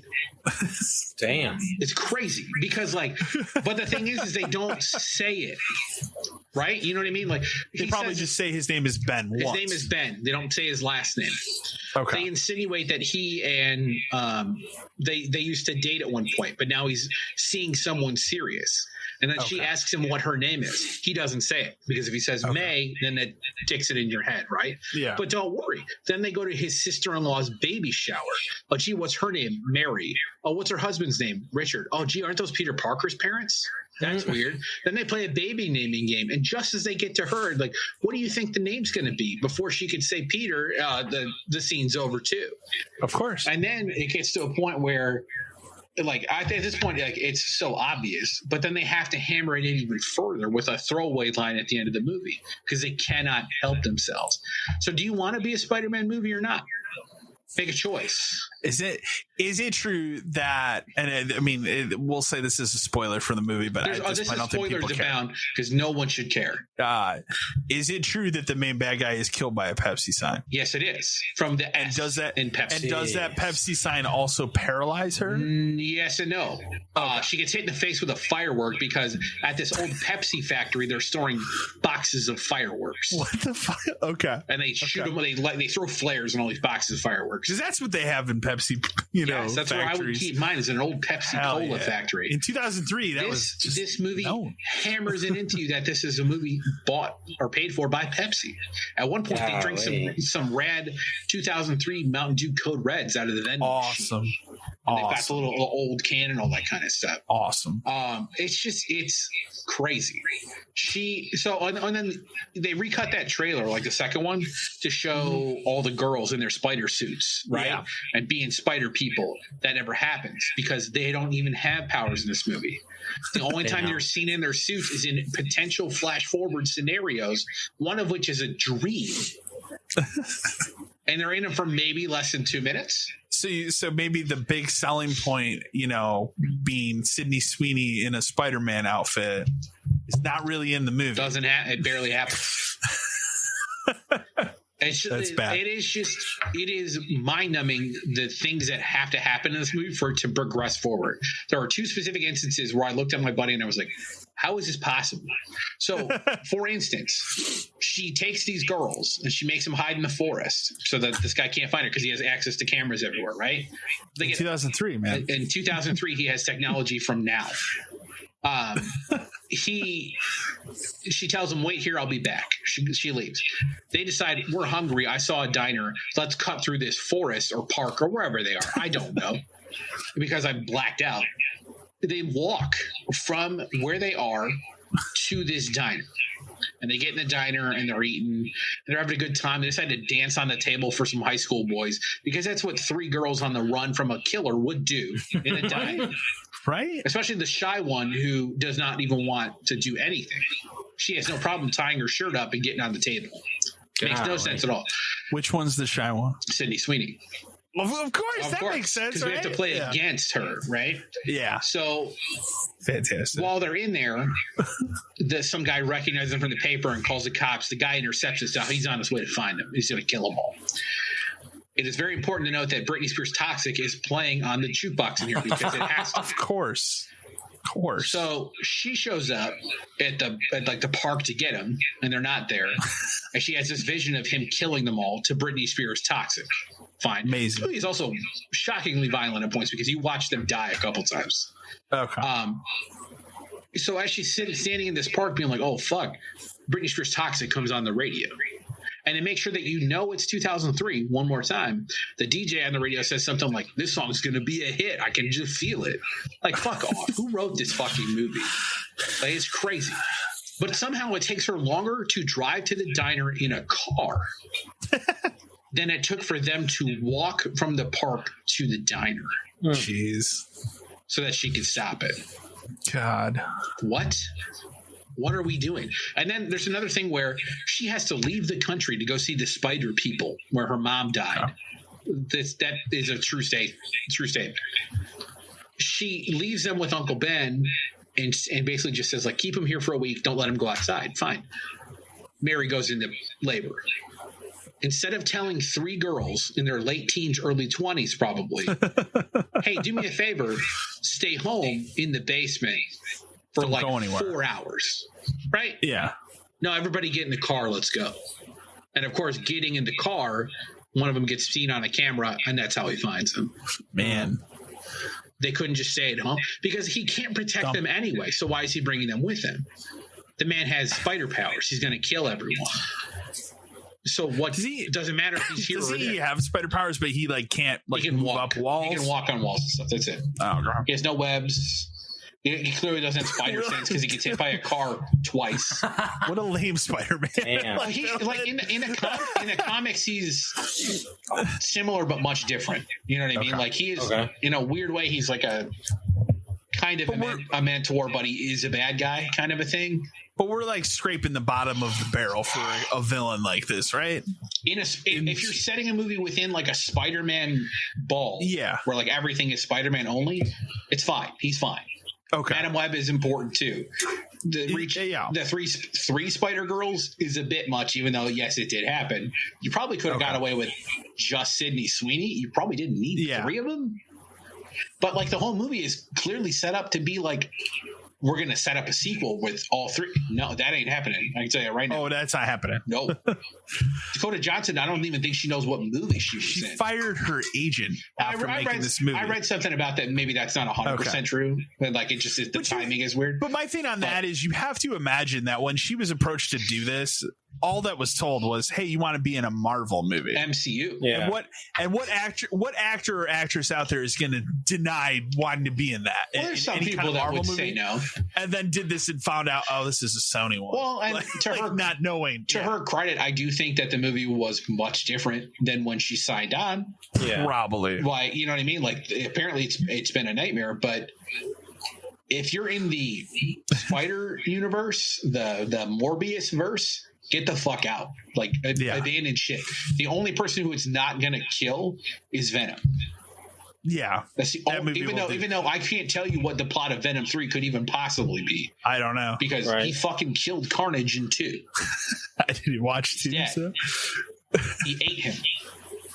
Okay. Like, this whole thing is such a fucking...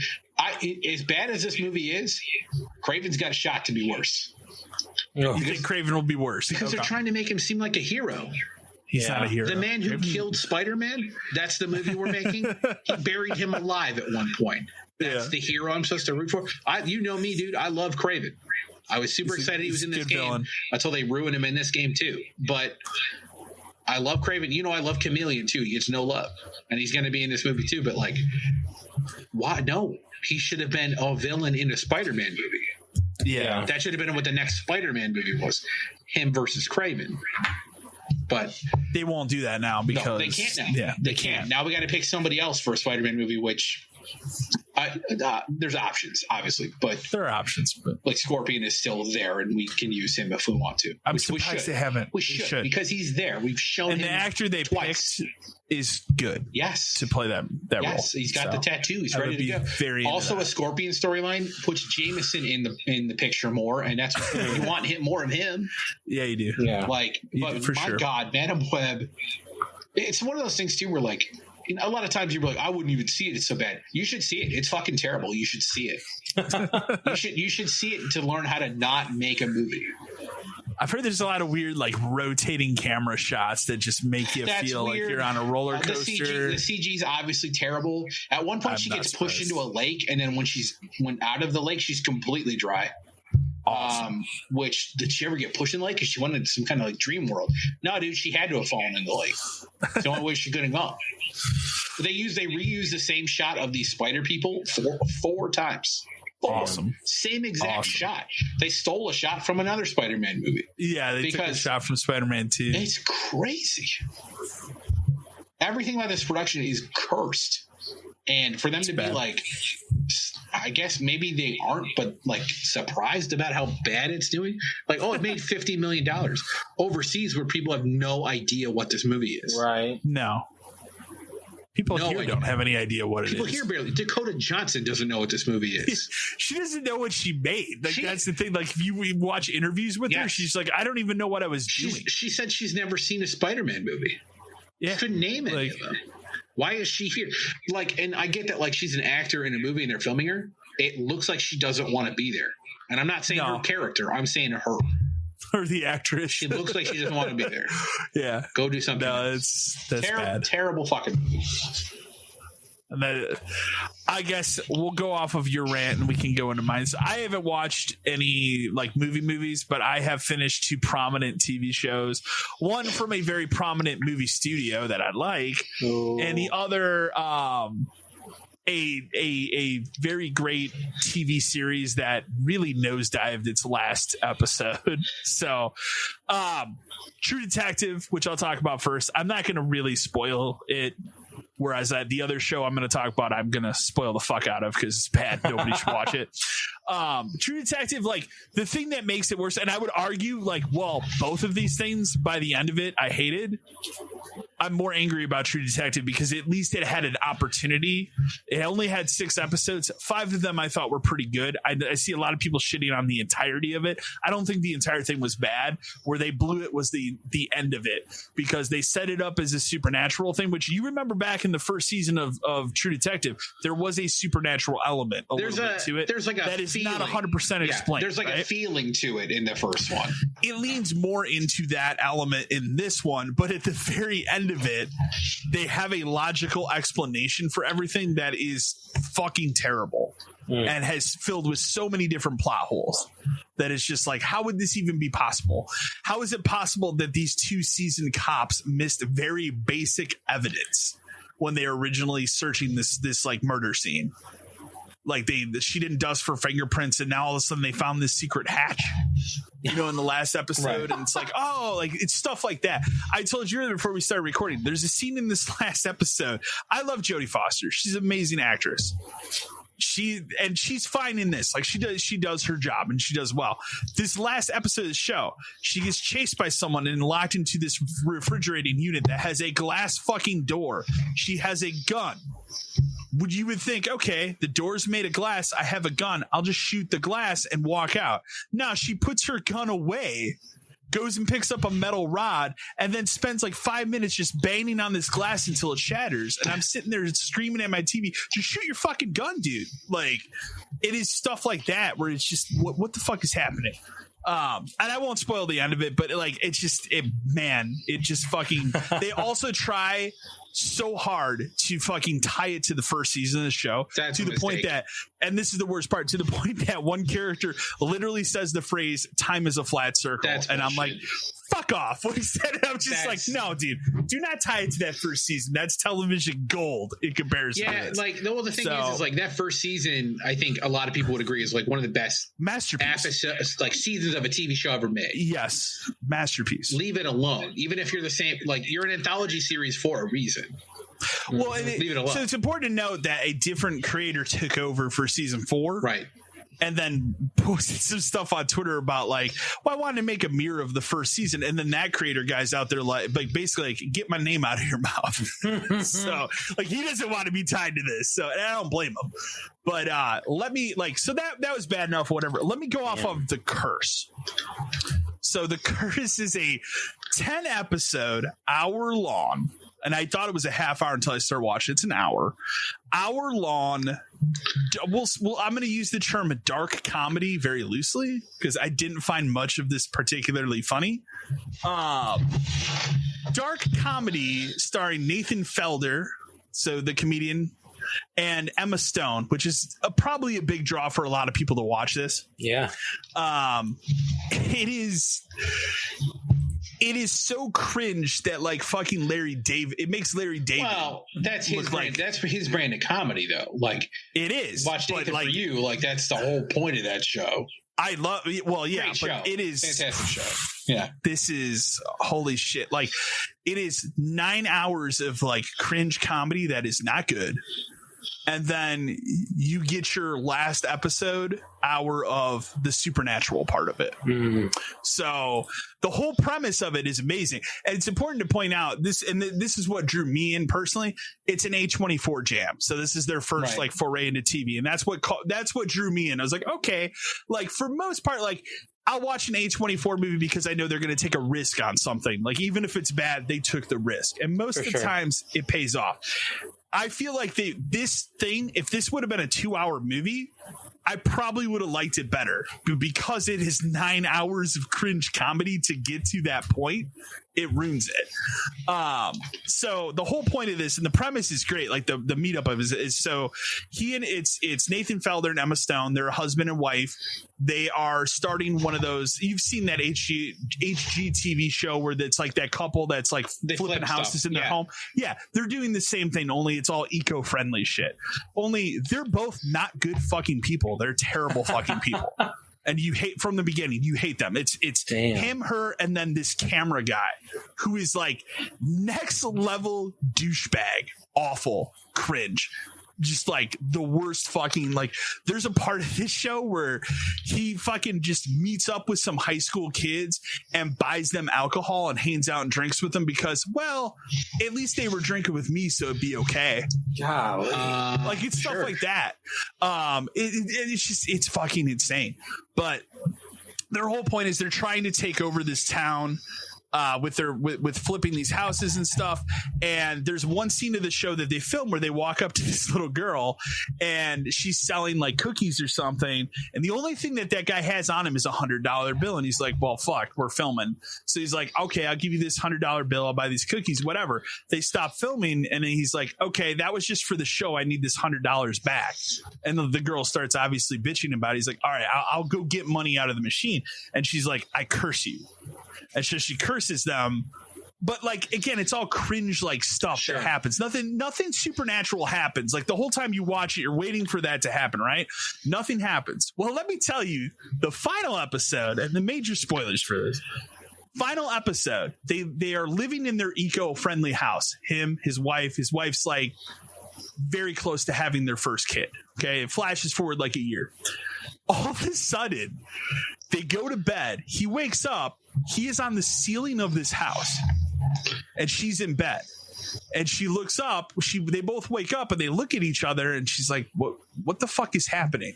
He's on the ceiling, and it is like gravity has reversed for him. He cannot get down. This is the end of this. This is the entire episode. Is him trying to crawl around on the ceiling of this house, trying to get out. Like, what the fuck is happening?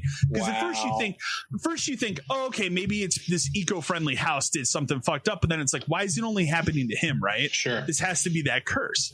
So then he fucking finally gets out of the house, and he's on like the awning of this house outside, and then they're trying to tell him like, hey man, just jump down. He's like, I can't. And they're like, no, just let go, like I'll catch you, whatever. And he lets go. He starts floating up, and then he's stuck in a branch. Well, then his wife starts going into labor. So then they take her away to go, and then she's throwing a fit. Well, then they call in the stupid camera guy, and then he comes and he calls the fire department. And they're all sitting there like, okay. And he keeps telling them like, no, you don't understand. If I let go of this branch, I'm gonna float up and die.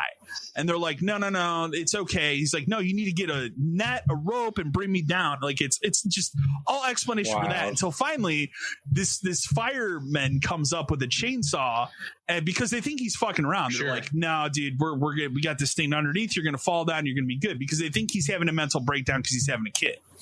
So they fucking cut that tree, and he just floats up into space and dies. Awesome. And you watch him go through the atmosphere. But keep in mind, he doesn't burn up, which bothered me to begin with. But he just floats into space and freezes and dies as his kid is being born. Interesting. And that's how that show ends. And I just sat there. I'm like, and I text my buddy, because my buddy was hard. Like, you need to finish it. So, because he just wanted to talk to somebody about how stupid it was.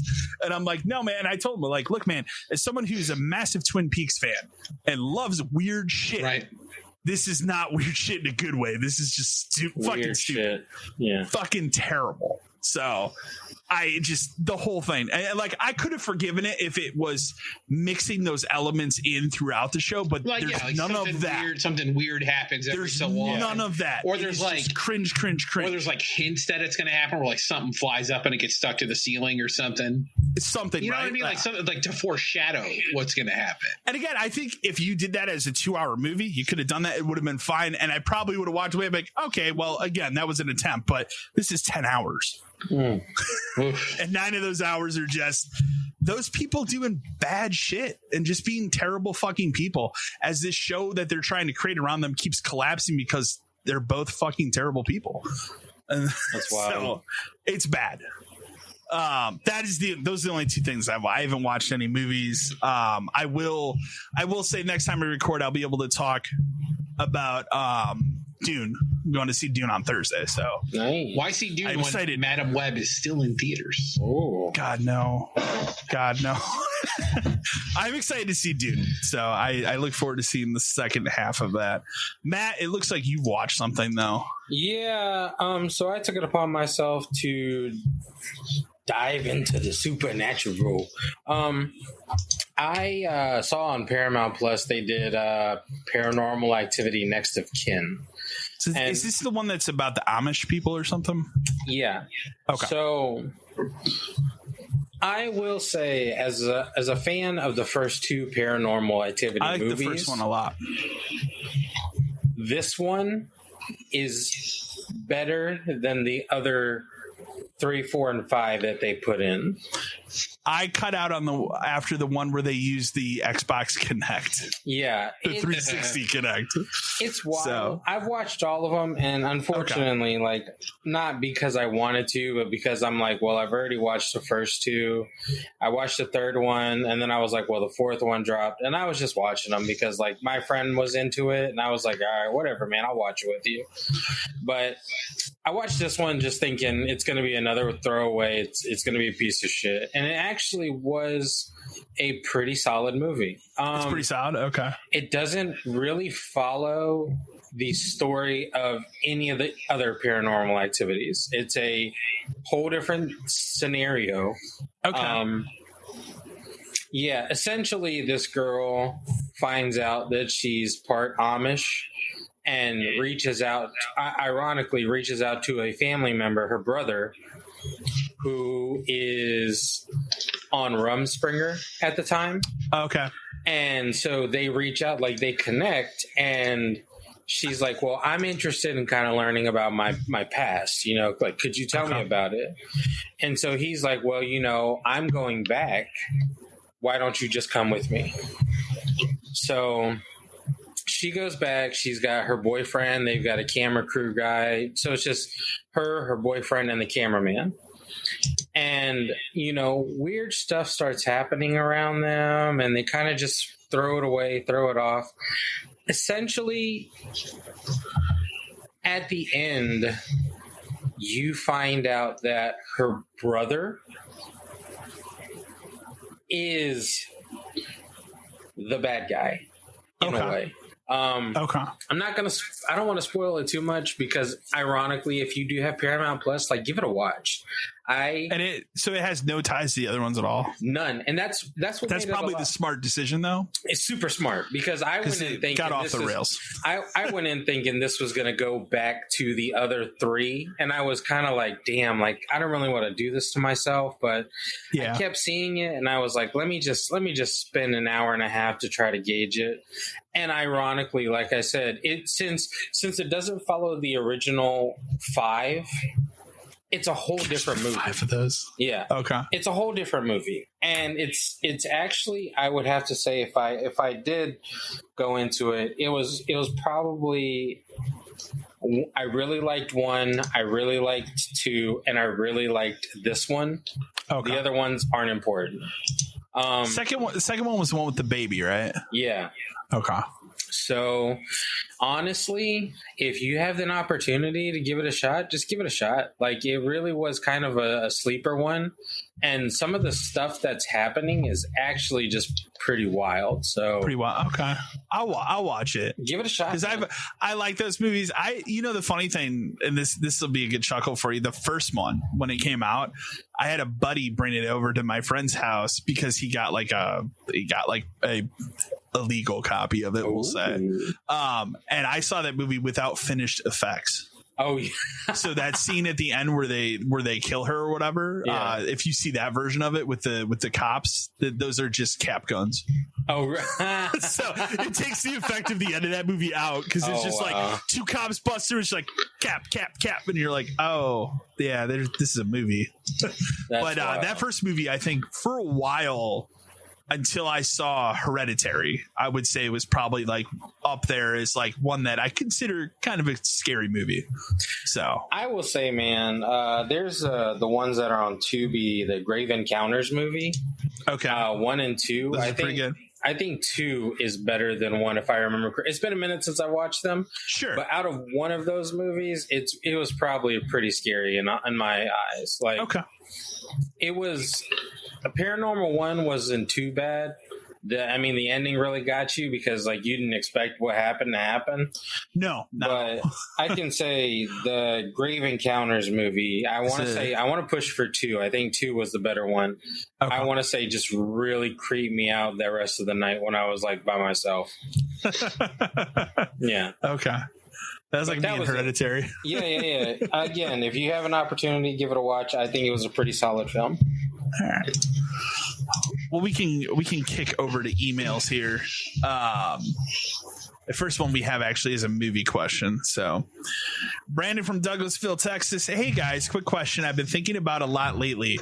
Remember up until like the mid 2010s, a big draw for going to a movie was who was in it. Like, for example, it was common for someone to say something like, hey, I'm going to go see the new Seth Rogen movie. You never hear that anymore. You aren't going to hear someone say, hey, I'm down to see that new Timothy Chalamet flick. What happened? What caused such a dramatic shift from going to see movies because of the actor that's in it versus what the movie actually is? My short answer to this is social media. Yeah. Social media has taken away a lot of the like glamour and kind of mystery surrounding celebrities because now you kind of see them just post some shit that's dumb, honestly. I have another theory about why you would say that about like movies these days, and it's because like there aren't really a lot of big like movie star, I guess. Well, but think of it this way: around the time where he's talking about like, I'm going to go see a new Seth Rogen movie or whatever, it's because all of his movies at that time were kind of the same movie. I'm going to go see a new Will Ferrell movie. Okay, well, it's a comedy about him and his brother. It's a comedy about him racing a car. It's a comedy about this. It's a comedy about that. It's all kind of the same movie. These days, it's now like you don't say I'm going to go see the new Robert Downey Jr. movie because he was Iron Man for a decade. True. Yeah. Like, so all of his movies for a while were Marvel-related movies, and then it came out and it's like he made fucking Doolittle, which was trash. You know what I mean? Yeah. Like, so then like now he's in Oppenheimer again, kind of establishing that yes, he can act outside of Marvel movies and stuff. So I think it's just the way that the industry has changed in terms of like what movies get released and how. Like, and I feel like kind of feel like I don't feel like movies are centered around one person anymore, though. Oh. Like, I feel like there are always like, like come watch this movie because it has this person and this person and this person in it, So it's like Oppenheimer was like, we've got Cillian Murphy, RDJ, like we have all these people. Yeah. Right. There's a ton of fucking people. Whereas like the Seth Rogen thing was like, it's him and his 5 buddies hanging out, making stupid jokes. Yeah. So, but that's a Seth Rogen movie. That's an Adam Sandler movie. You know what I mean? Like it's the same type of movie. But rinse and repeat is essentially. I still have that with certain actors. Like there's a Michael Keaton movie coming out next month where he's like it looks amazing. He actually directed it. Where he is like a professional hitman, and he has come down with dementia, and then his son shows up. His like distraught son, who he hasn't talked to in years, shows up because he accidentally killed somebody that killed his wife.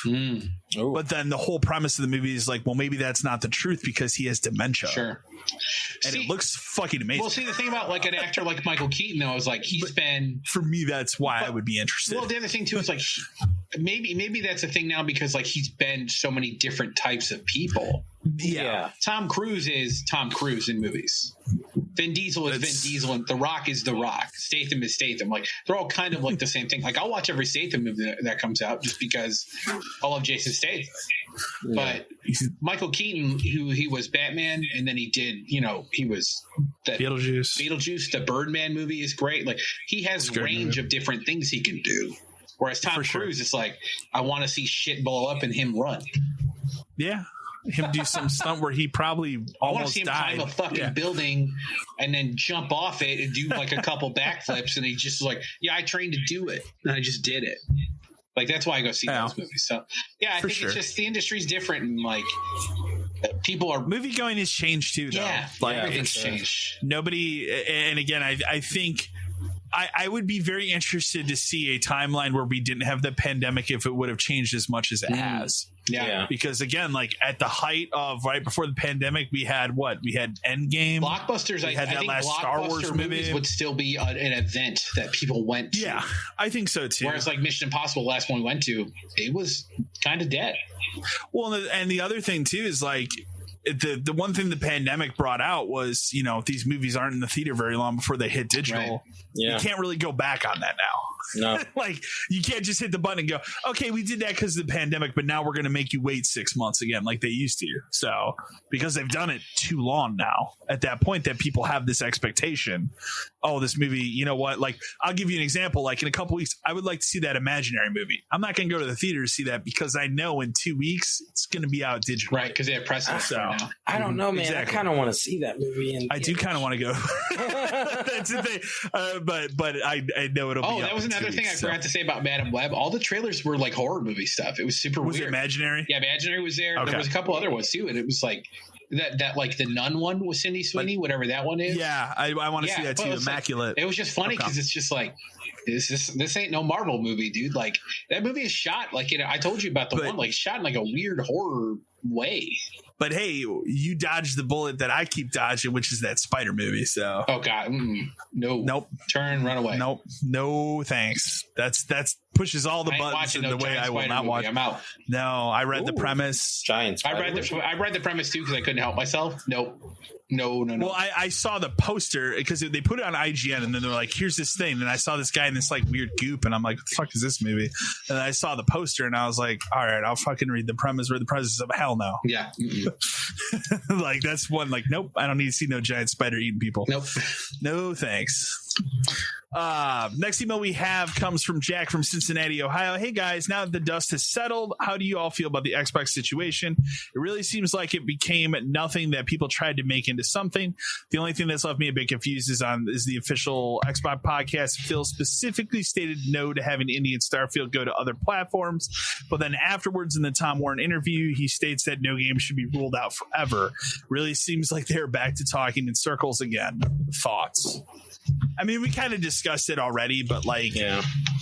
Again, they don't want to say never because we don't know what the sales of those games are going to be. And you know what? They could have already made the decision that yes, Starfield will be out on PlayStation when the DLC comes out, but we're not going to talk about that now. We don't need to talk about that now. There's no need to do that. We have 4 other games we're focused on putting out right now. And like, yeah, one of those games is already out. Another one comes out like next month. One's next month. Like they're clearly keeping this stuff as close to the vest as possible until it happens. And it makes sense because they don't want to cannibalize their own stuff. But like the entire thing got blown the way the fuck out of proportion, and you knew it did when you started to hear like Halo and Gears of War. Like that was the one for me crazy. Where I'm like, could it happen? I guess there's a world. Yeah, it could. But like Indiana, like Starfield. Maybe they wait for the DLC and then 6 months after the DLC they realize, okay, Starfield makes sense to me, well, and it's at some point they're going to be done with the game. Like they're done with Grounded, like they're done with Pentiment, like they're done with Hi-Fi. They're done. Yeah, but it's not going to hurt to let other people play it. Indiana Jones, that'll probably happen too when they're done with it. 6 months later, a year later, but they're not going to tell you until a month or 2 before. And there's no need to do that now. Yeah, they don't. One of the things is they don't need to tell you a month or 2 before. The game's been out for so long. You know what the game is. You know if you want it at that point. For sure. Next email we have, I meant to read in the news, but we skipped over that news article too, so we might as well talk about it now. I'll read the email first. We go over it. Ben from Skokie, Illinois. Hey, bros. Quick question for y'all, and sorry if y'all been asked this before. Do you think there is actually a PS5 Pro, or is Sony blowing smoke on this one? It just really seems completely unnecessary, but the latest rumors are not only indicating that it's real and coming this fall, but that the current PS5 is going to retain its $499 price tag, which means this would be more expensive. This really just seems like Sony is getting too greedy, right? What do you all think? So yeah, there was a slew of articles that came out in the last week where once again we're pointing towards a PS5 Pro this fall. And it is in most of those articles that I skim through do say that Sony has no intent of dropping the price of the PS5. Not if the next one's going to be more powerful. Because then it becomes the current one is the current, discless one is your entry point.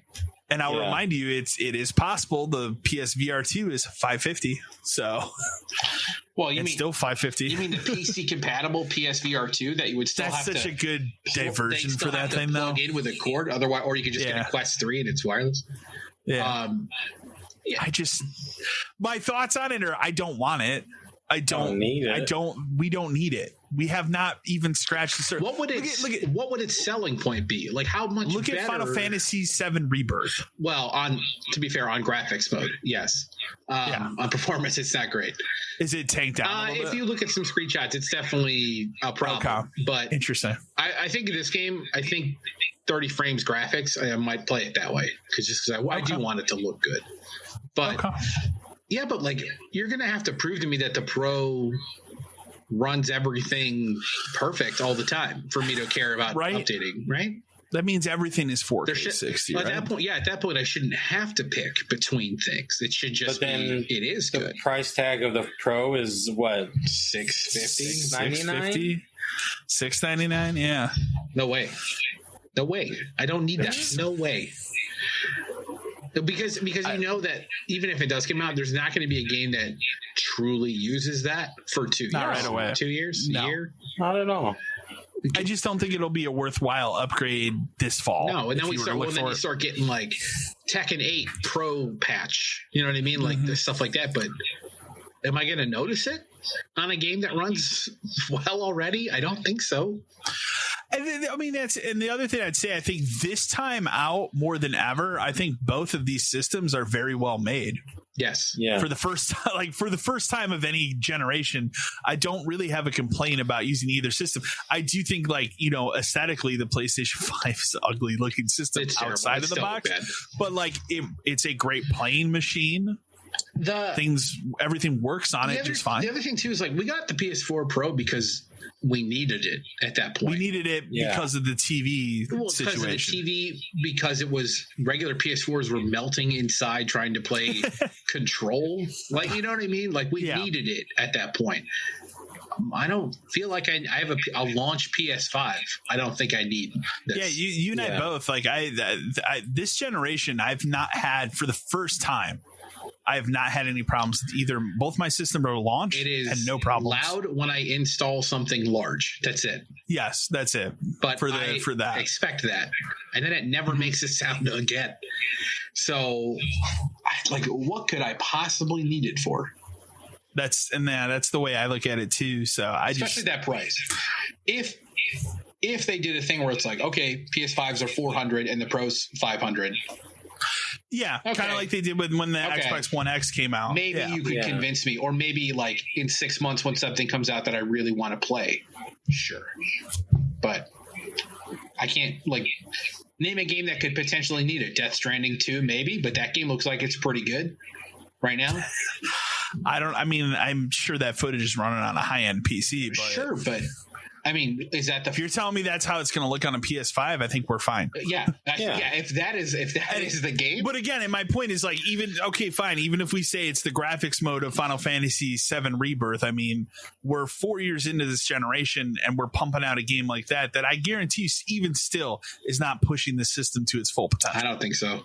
Having played the demo, I don't think it is. Yeah, things could still. Yeah, I mean, it's also been the weirdest fucking console generation we've ever bizarre. Had. It's so weird. It's like half real, like they're merging. Feels like it hasn't started, but that's partially the pandemic's fault. Well, there's that, and there's also like exclusives aren't a big thing anymore. You used to fight over that shit, and then now it's like. I don't know. It's a whole thing's weird. That gaming has changed a lot. For sure. Next email we have comes from Eddie from Stevens Point, Wisconsin. Howdy, dudes. Love when you all talk retro. Question I have for you is simple. What retro console do you all recommend collecting for within the current market? And what should absolutely be avoided due to high prices? Thanks. I mean, my answer right now is simply like 360 and PS3 era, because even still, like, even though we are 2 generations now removed from that era, that stuff is still pretty reasonable. Still pretty cheap. Yeah. There are games that are high. Yes. Like there definitely are, like, for example, Armored Core went but that's bananas. But that's for a reason. That is a reason, right. Yeah. But the thing about those generations, why I think it's important to get them now, is the stuff that you want to collect for it. I don't feel like there's going to be a lot of that stuff around. Yeah. To get, you know, like like older stuff like Nintendo and Super Nintendo are actually shockingly still pretty easy to collect for and not crazy. As long as you're okay with spending $50 to $60 for a game you really want, it's not terrible. Obviously, like certain things on that system get blown up, but even the 64 is like that for certain things.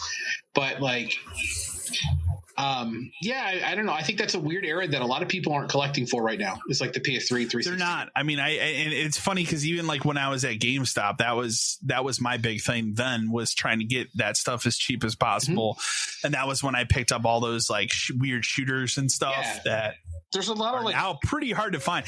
And that's that's the trade-off, I'd say. Whereas like this stuff is still cheap, you are going to more likely run into things that are just hard to find. Yeah. Because they didn't make a lot of copies of them. There's a lot of weird shooter games, one-off things that are good for like PS3 and 360 that nobody cares about. Yeah. So they just don't exist. But like, I started putting together a list of like PS3 stuff I'm looking for, and it's just like folklore and stuff. You know what I mean? Like, nobody gives a shit. It's also not expensive. It's not cheap. I imagine folklore is probably what, like a $20-$30 game? I think it's somewhere around there. But like, that's hard to find. Yeah, you don't come across it all the time. No, that was like what, within the first year? That was early. PS3? That was very early. That was one of that was an oddly pretty good game. It's 45 right now. Okay. That was an oddly pretty good game for that like first year of the PS3. But like that was before they even put in trophies. What if you're just talking about like collecting? Like PS3 has, like I said, it has a lot of weird stuff. Yeah. Remember that like Gundam game that was a launch title? It was like really bad, right? But like that's something that would be cool to have in the collection. You never see it. It's $20. Or you have weird stuff that was only on PS3, like 3D Game Heroes. Great game. That's a little bit more expensive because of what it is now. Because of what it is. It also is an Atlas game, I think, right? Okay. Yeah, great game though. Fantastic. Anything that's Atlas is going to cost you but some 360, money. But 360 is even cheaper than that stuff. Man, it is. It's just stuff to find. Yeah, I mean, systems you don't want to collect for are getting to be like Dreamcast is starting to get bad. Dreamcast, unfortunately, is starting to get bad. Like they're very bad. There are a couple things that I looked at because I'm starting to build my list for when we go to that convention in April. But there are a couple Dreamcast games I looked at that are like in the 30-40 range. It's fine. But like some of those other things are getting real bad. Yeah. Anything that's really up there. Anything that's like, considered to be like a great game on the system for Dreamcast is bad. Like I love collecting for PS1 personally. It's out of control right now. It's all over the place. It's all over the place. Like you can find some stuff that's decent, but then the other stuff you're looking for is wild. Well, on PS1, you probably want like RPGs and stuff. Those are all gotten terrible. All gone nuts. Like even ones that aren't like you consider great RPGs or ones that they made a ton of. Like they're still they're getting crazy. Like like a black label Final Fantasy VII is higher than it needs to be. It does not need to be anywhere near what it is. And I understand why. But then you get people get into like this has the misprint on the back, and it's like, oh my god, just like relax, maybe. Yeah, I told you the one game that I will bust out some money for this year if I find a good copy of it, because it's a game I want to play and I want to stream on my channel this year for Halloween, is Eternal Darkness. Right. I don't have a copy of it. I don't think I ever owned a copy of it. I rented it when it came out, but that is the one game I look at. I go, okay, it's like roughly $90 to $100. Like if I find a good copy, I'll just do it, right? Because it's just a game I want to have. I think part of like collecting for retro stuff these days is like trying to set a limit, but being aware that there are certain games you need to pay for. Yeah, like I'm aware that I have to pay for that, and that's fine. Yeah. So, whereas I'm also aware that I'm cursed on Dracula X, but that's a different conversation for a different time. That's a different conversation. So, next email comes to us from Steve from Bandera, Texas. Hi guys, I'm curious. I enjoy the conversations you've had over the last few episodes regarding future systems and going digital. I'm trying to decide myself what I should do. I love collecting physical games and have been since forever, but I'm a realist and know that we are probably not going to be getting physical releases with the next console hardware.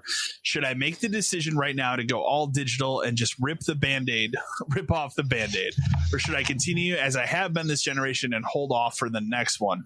My biggest concern is the next generation system is all digital, and because I'm physical, my games aren't backwards compatible. Sure, I can always play them on the hardware I have now, but I'd rather bring my content with me into the next generation. I mean, I'll tell you straight up, that was why I made the decision with the Xbox for me, is because I feel like of the two systems right now, Microsoft would be the one to rip that off and say, we're done. Yeah. When we get to the next generation, whereas we already see it with the new version of the digital PlayStation 5, you can buy a disc drive. So I go back and forth. I'm thinking like maybe there'll be some hope with the PS6 down the line that they put out a drive you can buy separate. I don't know. But Xbox, it really seems like when we get to that point, and that's because of Game Pass. Yeah. That they're going to be like, no, sorry. It's you had your time. So I would tell you, I mean, I made that decision at the beginning of the year for Xbox stuff, and I haven't looked back. So I'm looking. I got Infinite Wealth is digital. I'm going to do Dragon's Dogma. That's going to be digital. I'm not looking back at this point. I'm just doing it and saying it's fine.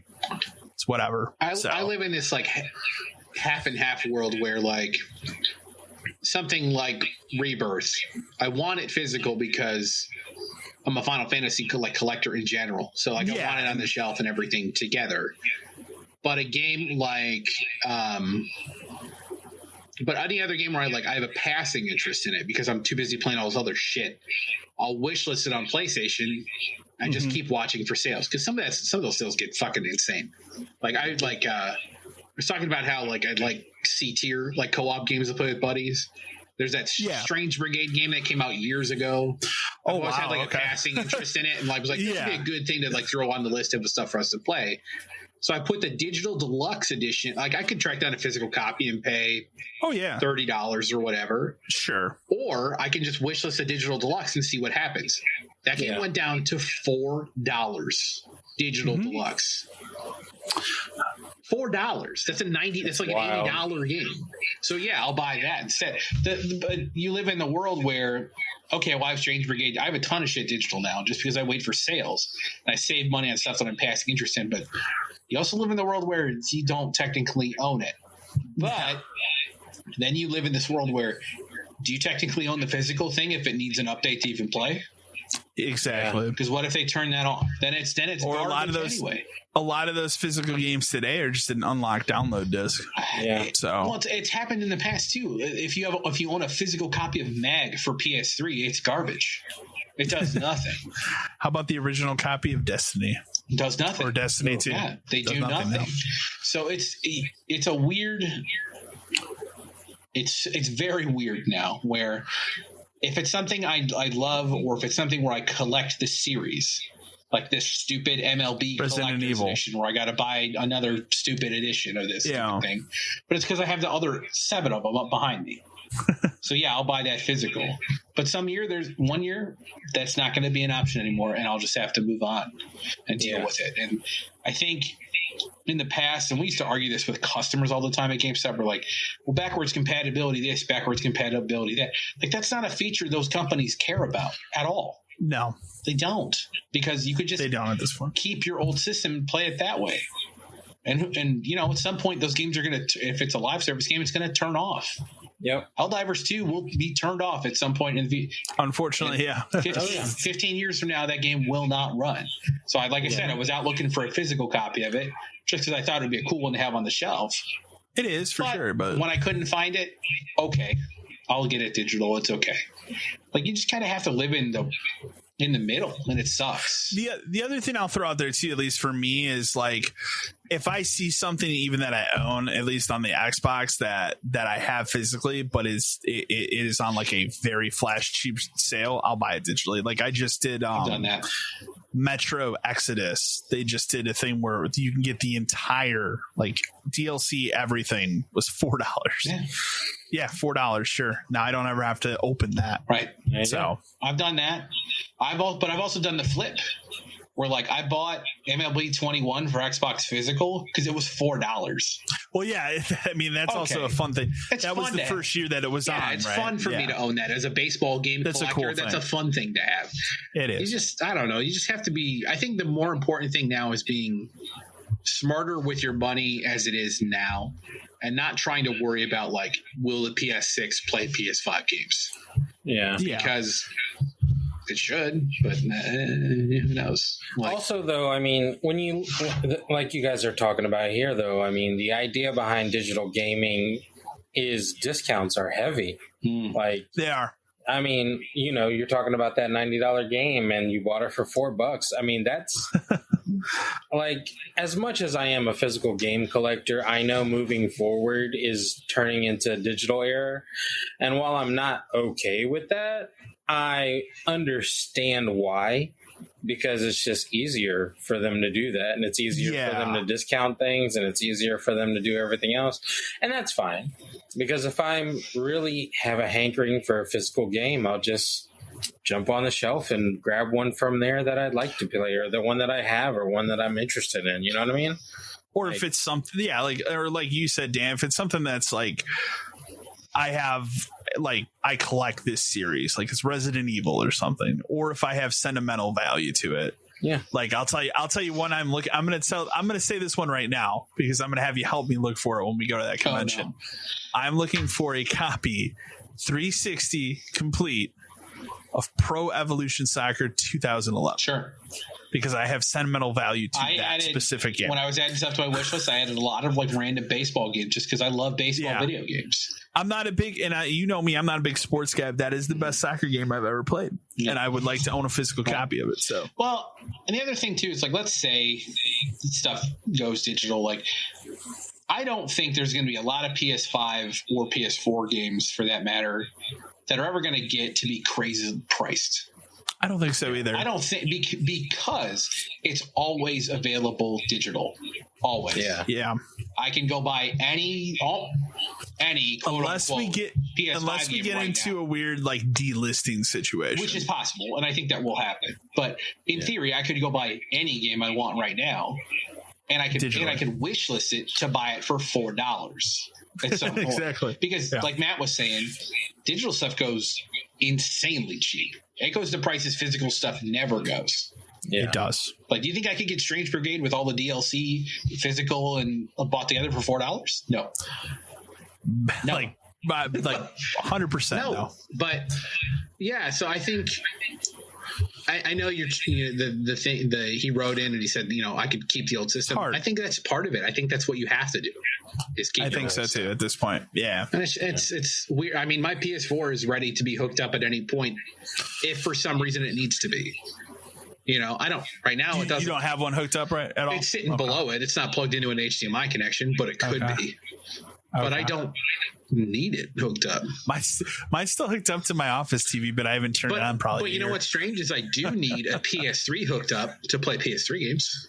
Well, you know what I mean? Like that system is locked in a fucking bizarre period of time. In a weird situation because of the stupid cell processor. Yeah. So that system is just that system is locked to what it is. So that is hooked up to my secondary TV all the time. Yeah.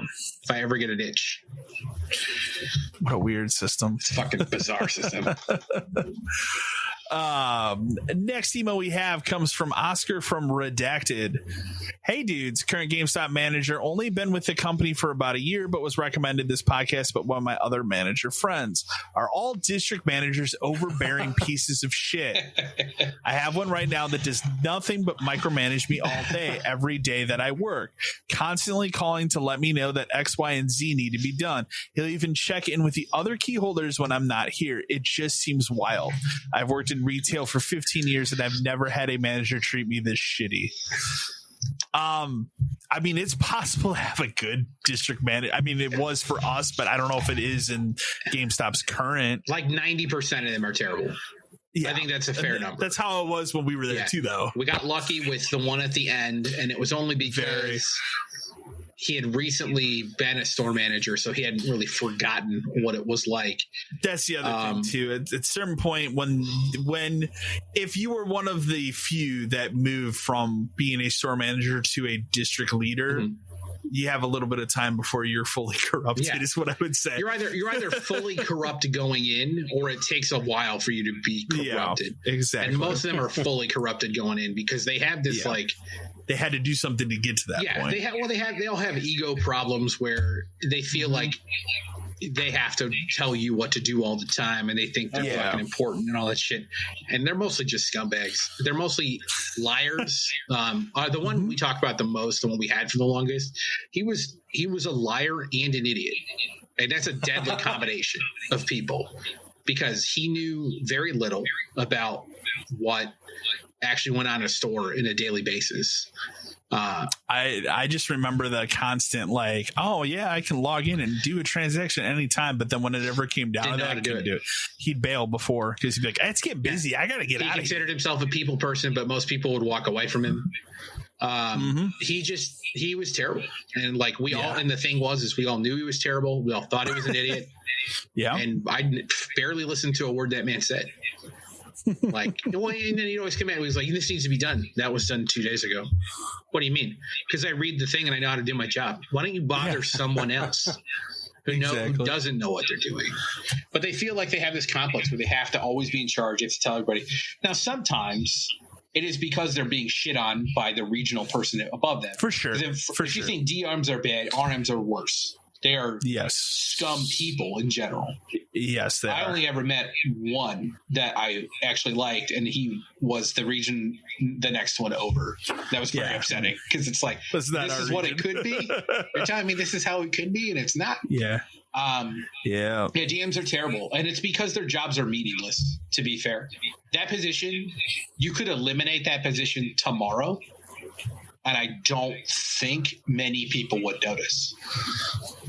I don't think so. Imagine if he they're just overpaid babysitters. Imagine if he never contacted us ever. We would have been fine. I would have been happier.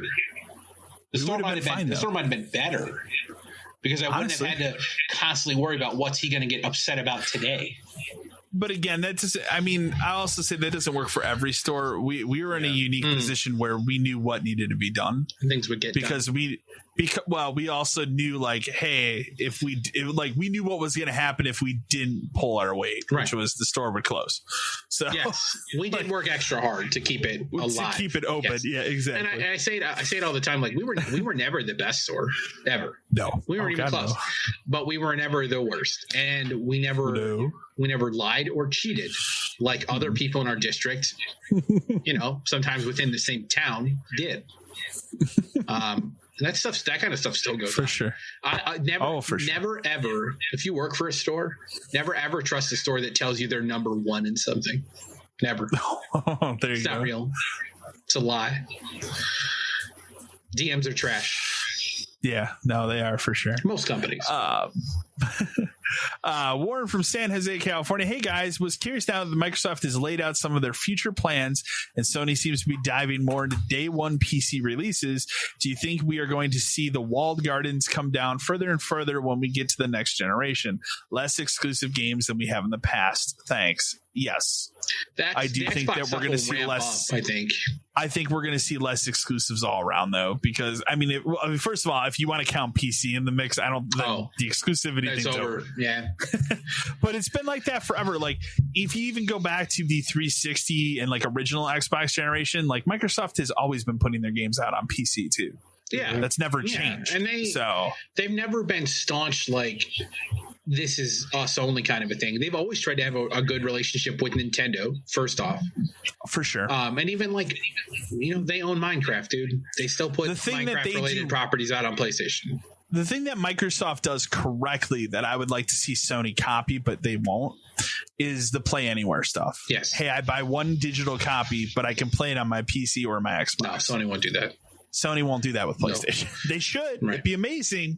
Yeah. So Microsoft, amazing, I don't think they've ever really been against putting their stuff on other systems. No. Sony, the only time they've done it really recently was when MLB forced them to put the show on other consoles. And that was MLB. That was you either do it or you don't have it at all. So that's your choice. Yeah. And wow, weird, it showed up on other things. But they clearly don't give a shit about it. Isn't there a Switch version too, right? Yeah, for sure. Okay, come on. There's also a day one Game Pass version. Yeah. But none of them are on Plus. I'll say that every day because it doesn't make sense. Even the last one isn't on Plus. Well, who cares? You think even at the highest tier of that service, you would think they would put the old one on there. Why aren't all of them just on there forever? Doesn't make sense. All of the online stuff is turned off. Just put them on there so people can play them. Who cares? It's weird. Maybe if somebody went and played 21 on your service for free, they'd say, I really like this. I'd like to buy 24. Then we go buy it. You might get that one person, but someone would do it. It's not. There is no reason to not do it for a game you own and publish. No, there really isn't. There really isn't. It doesn't make any sense. Crazy that's still a thing. Charlie from Cedar Rapids, Iowa. Hey guys, love the podcast and when you all talk about retro. My question is this: how do you hook up your retro consoles? Do you guys go through the steps to get them on a modern HDMI connection, or are you still lugging around an old CRT? Thanks.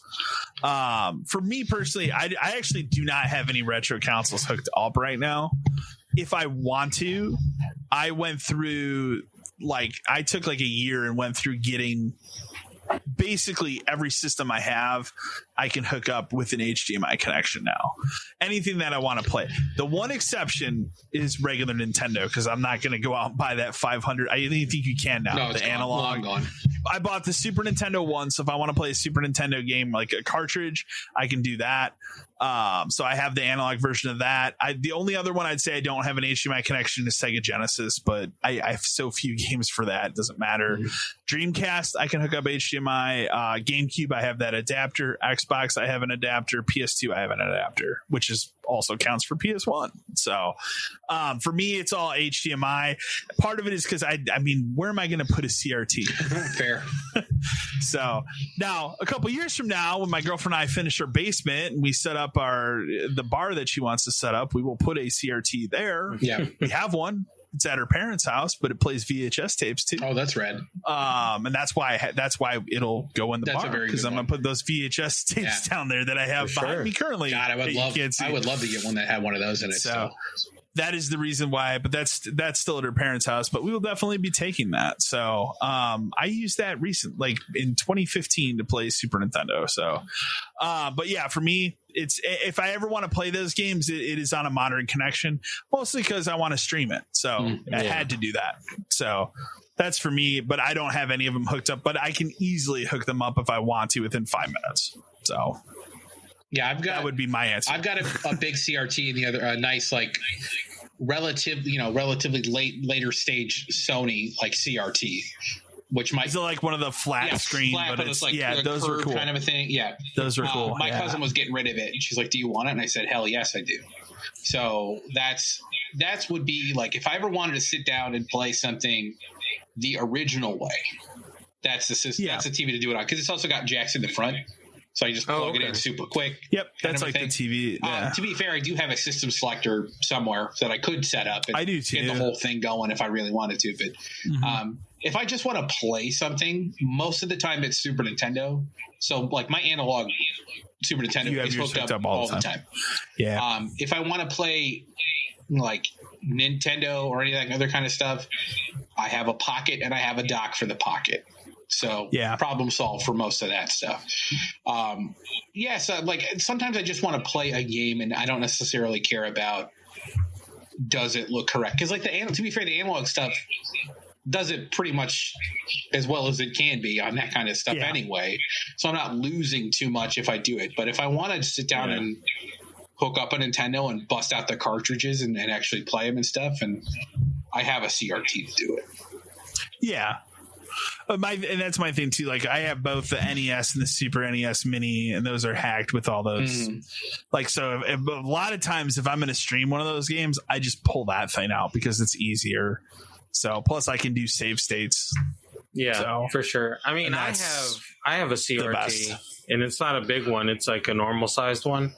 But I mean, I haven't updated really anything. So like my CRT is a 8 switch converter on the side of it. Oh, that's cool. Okay. And I literally have my NES, my SNES, my GameCube, my Genesis, my your Saturn. No, I got rid of that. Did you get rid of it? Okay. I did. I sold that. I'm trying to think what else I have plugged into it. Oh, my PS1, my PS2, and I think that's it. Because then I have the Wii and the Wii U on HDMI into the TV, and then I don't have I don't have like a connection for my Dreamcast right now, so I'm actively debating on if I wanted to buy an HDMI one or if I wanted to look for an old school one. So I think that'll really vary on what I want to do with that one. I'll say the Dreamcast, so for the Dreamcast and the PlayStation 2 and 1, I have the pound cables. Yeah, the HDMI stuff, and those are perfect. Oh, you have the HDMI. I use if I want. I have those like component hooked up to a TV. Yeah. So those are. But those But those HDMI, they're perfectly fine. The GameCube was the only one I went all out and bought that like Retron or not Retron, whatever that thing's called, that HDMI adapter that's crazy expensive. Well, you don't have the cables I do. Yeah, you have the special cables. I have my GameCube has been hooked up with like I have the official Nintendo component cable, like, and that was my selling point. It was like, well, yeah, $150 this adapter is crazy, or I could spend $400 or whatever it is, $270 cable or whatever it is now. Yeah, so and like, I do have whatever. 2 of them for some reason. Nice. But yeah, they and that thing is great. You know what I've been meaning to do too, and I just thought of this when we were talking about Dreamcast. I have that broken one that you gave me. Remember you had like a broken one? Yeah. And I'm thinking about should I just gut it and I should put like the HDMI thing in it and put the SD card thing in it and it just becomes the ultimate Dreamcast because the laser doesn't work anyway. No, you should. There's no reason not to. Man, an ultimate Dreamcast. You need to go down that. That's a hole you need to. There's a guy that does them, I know, but that's worth it. I need to figure out which one of the Dreamcasts I own is the broken one, so I need to get those out. But what a cool. But I still like having and I mean. Thankfully, I have enough space right now to have a CRT hooked up, along with a brand new, like not brand new, but like a newer TV on the opposite side for, like I said, the PS3, the Xbox 360, and like the Wii U and stuff is all hooked into that. Ironically, I have that Xbox Series S that you sent me hooked into that TV too, into the newer TV too. So I mean, that's cool. I've taken a lot of time to try and find and keep all of those old ones. Like I mean, I have the old NES hookup plugged into the CRT. Yeah. So that I can adapter at any time. Yeah. So I can have it whenever I want to. I made sure that I had a way to play everything originally if I wanted to. But these days with work and kids and everything, it's like sometimes I just want to play a Super Nintendo game. Yeah. And it's right here on my TV with my, wireless 8-bit do controller. Yeah, that works great. Yeah, that works fantastic. And I can just sit there and play that. And, it's easier for my kids and all that kind of stuff to play it if they want to, too. So it's definitely worth it. Our final email comes from Rod from Redacted. Howdy, gents. Long-time listener, first-time emailing in. I got to get this off my chest. Why the fuck did this company go back to a fucking credit card? Why am I being told to push this card to every single custo guest that comes through these godforsaken doors? The last credit card we offered was a failure we drowned out after a year and a half of pushing like a decade ago, and now we just circle back to this shit. God, I've been here too long. Yes, I am working on getting out, but holy fuck, man, I hate this credit card shit. I'm sure you were all around for the first round of the credit card. Did you push it or only when it made sense? Thanks. We were there. The credit card. We were there. We were there for the launch and the death of it. That's It got weird. It was such a weird thing where like when they first announced it, you were kind of like, well, I get it, I guess. Like everybody has TJ Maxx has a credit card. Everybody has a credit card. Everywhere you go. Target. GameStop, it makes kind of sense because like bigger purchases and stuff. Yeah. But then like as it rolled out and as it became clear like it was something that they were going to push and they were going to bother you about it all the fucking time. It was just like it was just another thing on the list of bullshit we had to do every day. And it was such a bad deal for most people. Like the sign up process, like sign up online, call this number. Here's a temporary credit card number. We're giving credit cards to people who shouldn't have fucking credit cards because this is like a bullshit credit card backed by somebody else. Some of those limits for some of those people that, again, shouldn't have them were very fucking low. That was funny because like people would get like $200. $150 and they would do it. It's like that's not even a credit card, dude. Like that's nothing. I think it's can you buy a system here? It's like half and half.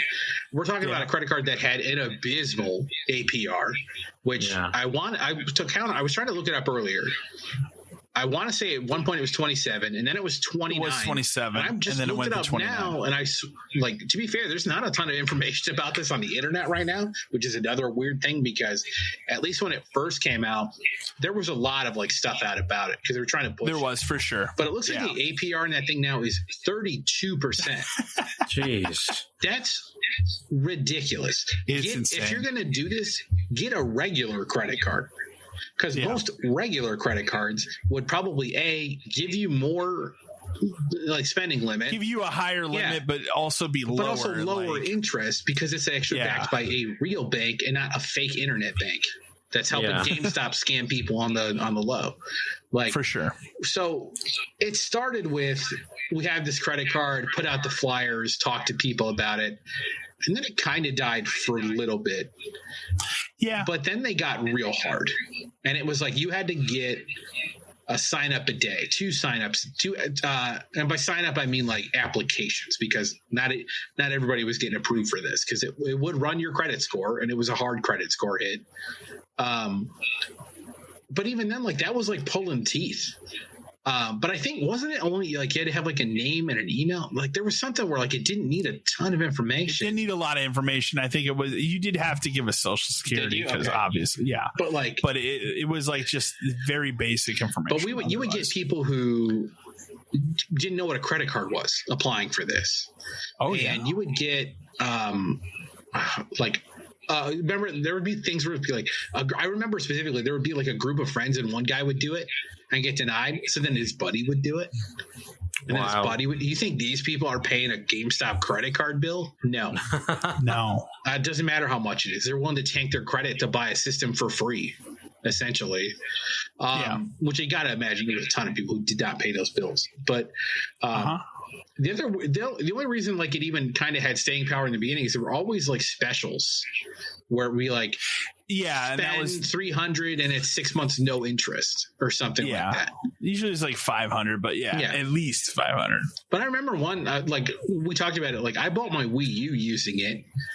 Yeah, like you and I both had the card. I used it to get a PS4 on one of those, like 6 months, pay it off, whatever. And I think I did it again for I want to say I did it again for the PS4 Pro and then the One X. So I only ever used it the one time. We're running, but they were again running those promotions. It wasn't worth it. It was too expensive. No, and eventually it got to a point where they specifically said we're like, don't talk about it. Don't offer it. Don't tell anybody. It still exists, but don't tell anyone. And if anybody, because they stopped you from being able to have people apply in the store. Probably because somebody was fucking with it and it was doing something wrong that they shouldn't have been doing. That's my guess. For sure. And so it eventually became the only way they could do it was they had to do it online themselves and then come in with it. But even then, you're not supposed to tell them about it. Like the whole thing just reeked of failure, like as it existed. And then eventually it just kind of disappeared. Like there would be days where it's like, we would get calls like, how many credit cards do you have? Is there somebody on the floor handing out pamphlets for the credit cards? And you tell people, yeah, for sure. Like, fuck no. Didn't they give us extra hours for like a Saturday? I would assume so. That was always the fuck around thing. I know they did that for the iPad. Yeah, but they would do it for everything. Or someone will carry an iPad and walk around. They would just give us hours for people to fuck off. But I think they did it for that credit card for sure. For sure. Because it was something they were very hard into because it was the GameStop get rich quick scheme of the moment. And then I think that changed to, whatever. And then it became crypto. Now crypto's dead. So now they're back to the original. The GameStop get rich quick scheme classic mode, we'll call it. Yeah. But I was reading. So what I was trying to find stuff about this one. And again, there's not much out there, but I did see that like they're not allowed to pitch it to people who don't speak English. Interesting. Pitch it to everyone unless they don't speak English. Interesting that they actually put because remember part of the rule was they had to get a pamphlet with sign up. Everyone had to get a pamphlet because it's the terms of the card. And if you don't, it's like illegal or something. Yeah. And from what I could see, these new ones are only printed in English. Oh, interesting. So the whole thing just like did we push it? No. Not at all. No. I think we had the signs. I think we pushed it if the district manager was there. That was it. But if he wasn't there, or especially like part of GameStop and part of being a retail employee in general is being able to read the person that you are helping without asking them questions, knowing who they are, like if they're a regular, knowing their buy history. Does this person trade and pay in change? They're not getting a credit card. Yeah. You know, is it the lady who spent thousands of dollars here a month? She probably doesn't need a GameStop credit card. No, she's using a real one. She's using a real one. So yeah, it's just like there was a weird like middle ground, and it ended up being people who shouldn't have a GameStop credit card were the people who were applying and getting one. 100%. Yeah, it was just crazy. When you put this email in here, I could not believe that it was back. Because I didn't know. I had no idea because I have not been in a GameStop since October. It's been like a month for me. So I haven't had a need to. But like, wow. I had no idea. To bring this back reeks of something else desperation-wise. It does. Sure. It seems like a really odd choice to bring back. Well, the thing is like, if it's being brought, did it ever really go away? I was looking at my wallet like a month ago. I realized I still had that card. And I just kind of laughed to myself. I'm like, God, remember this? And then, of course, it turns out it's back. Like, shit, man.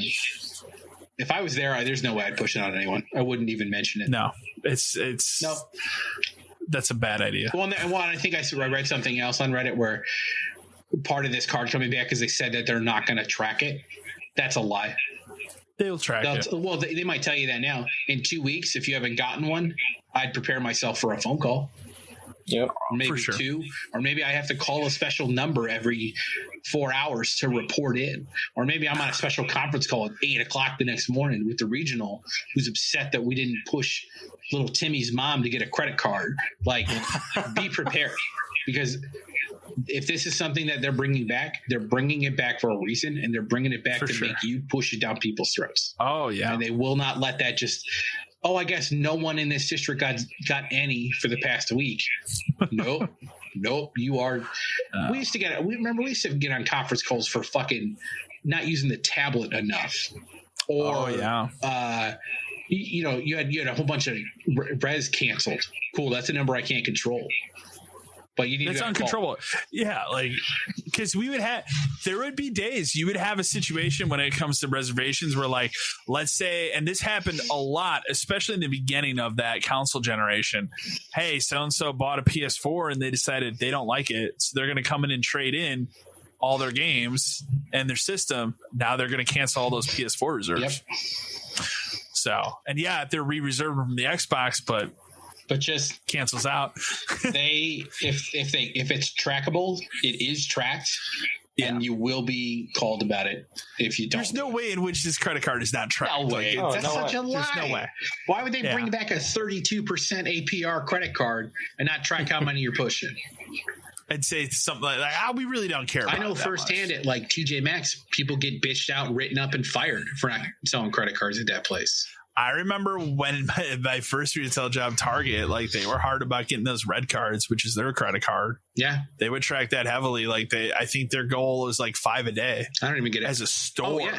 That's what TJ Maxx. But again, that's as a store. But I mean, you go to Target now. That's Target. You go to Target now. Nobody says the word red card to me in that place. I don't. Oh yeah, do they even offer a credit card? It still exists. It still exists for sure. But I don't. Okay. I don't think I've ever had anyone say that word to me in the past 5-6 years. To be fair, I don't have a Target immediately in my town, so that's why I don't get there that often. If I did, I would go more often. Yeah. But I don't have one here. Yeah, so. God, I pray for our brothers and sisters who now have this credit card back in their life.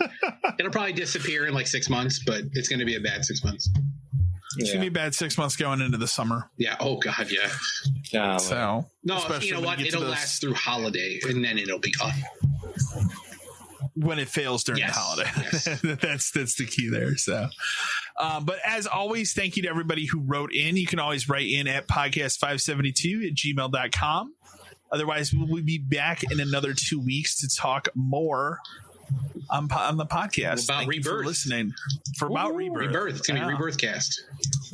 Thank you for listening. Yes. Thank you, everyone. Stay safe.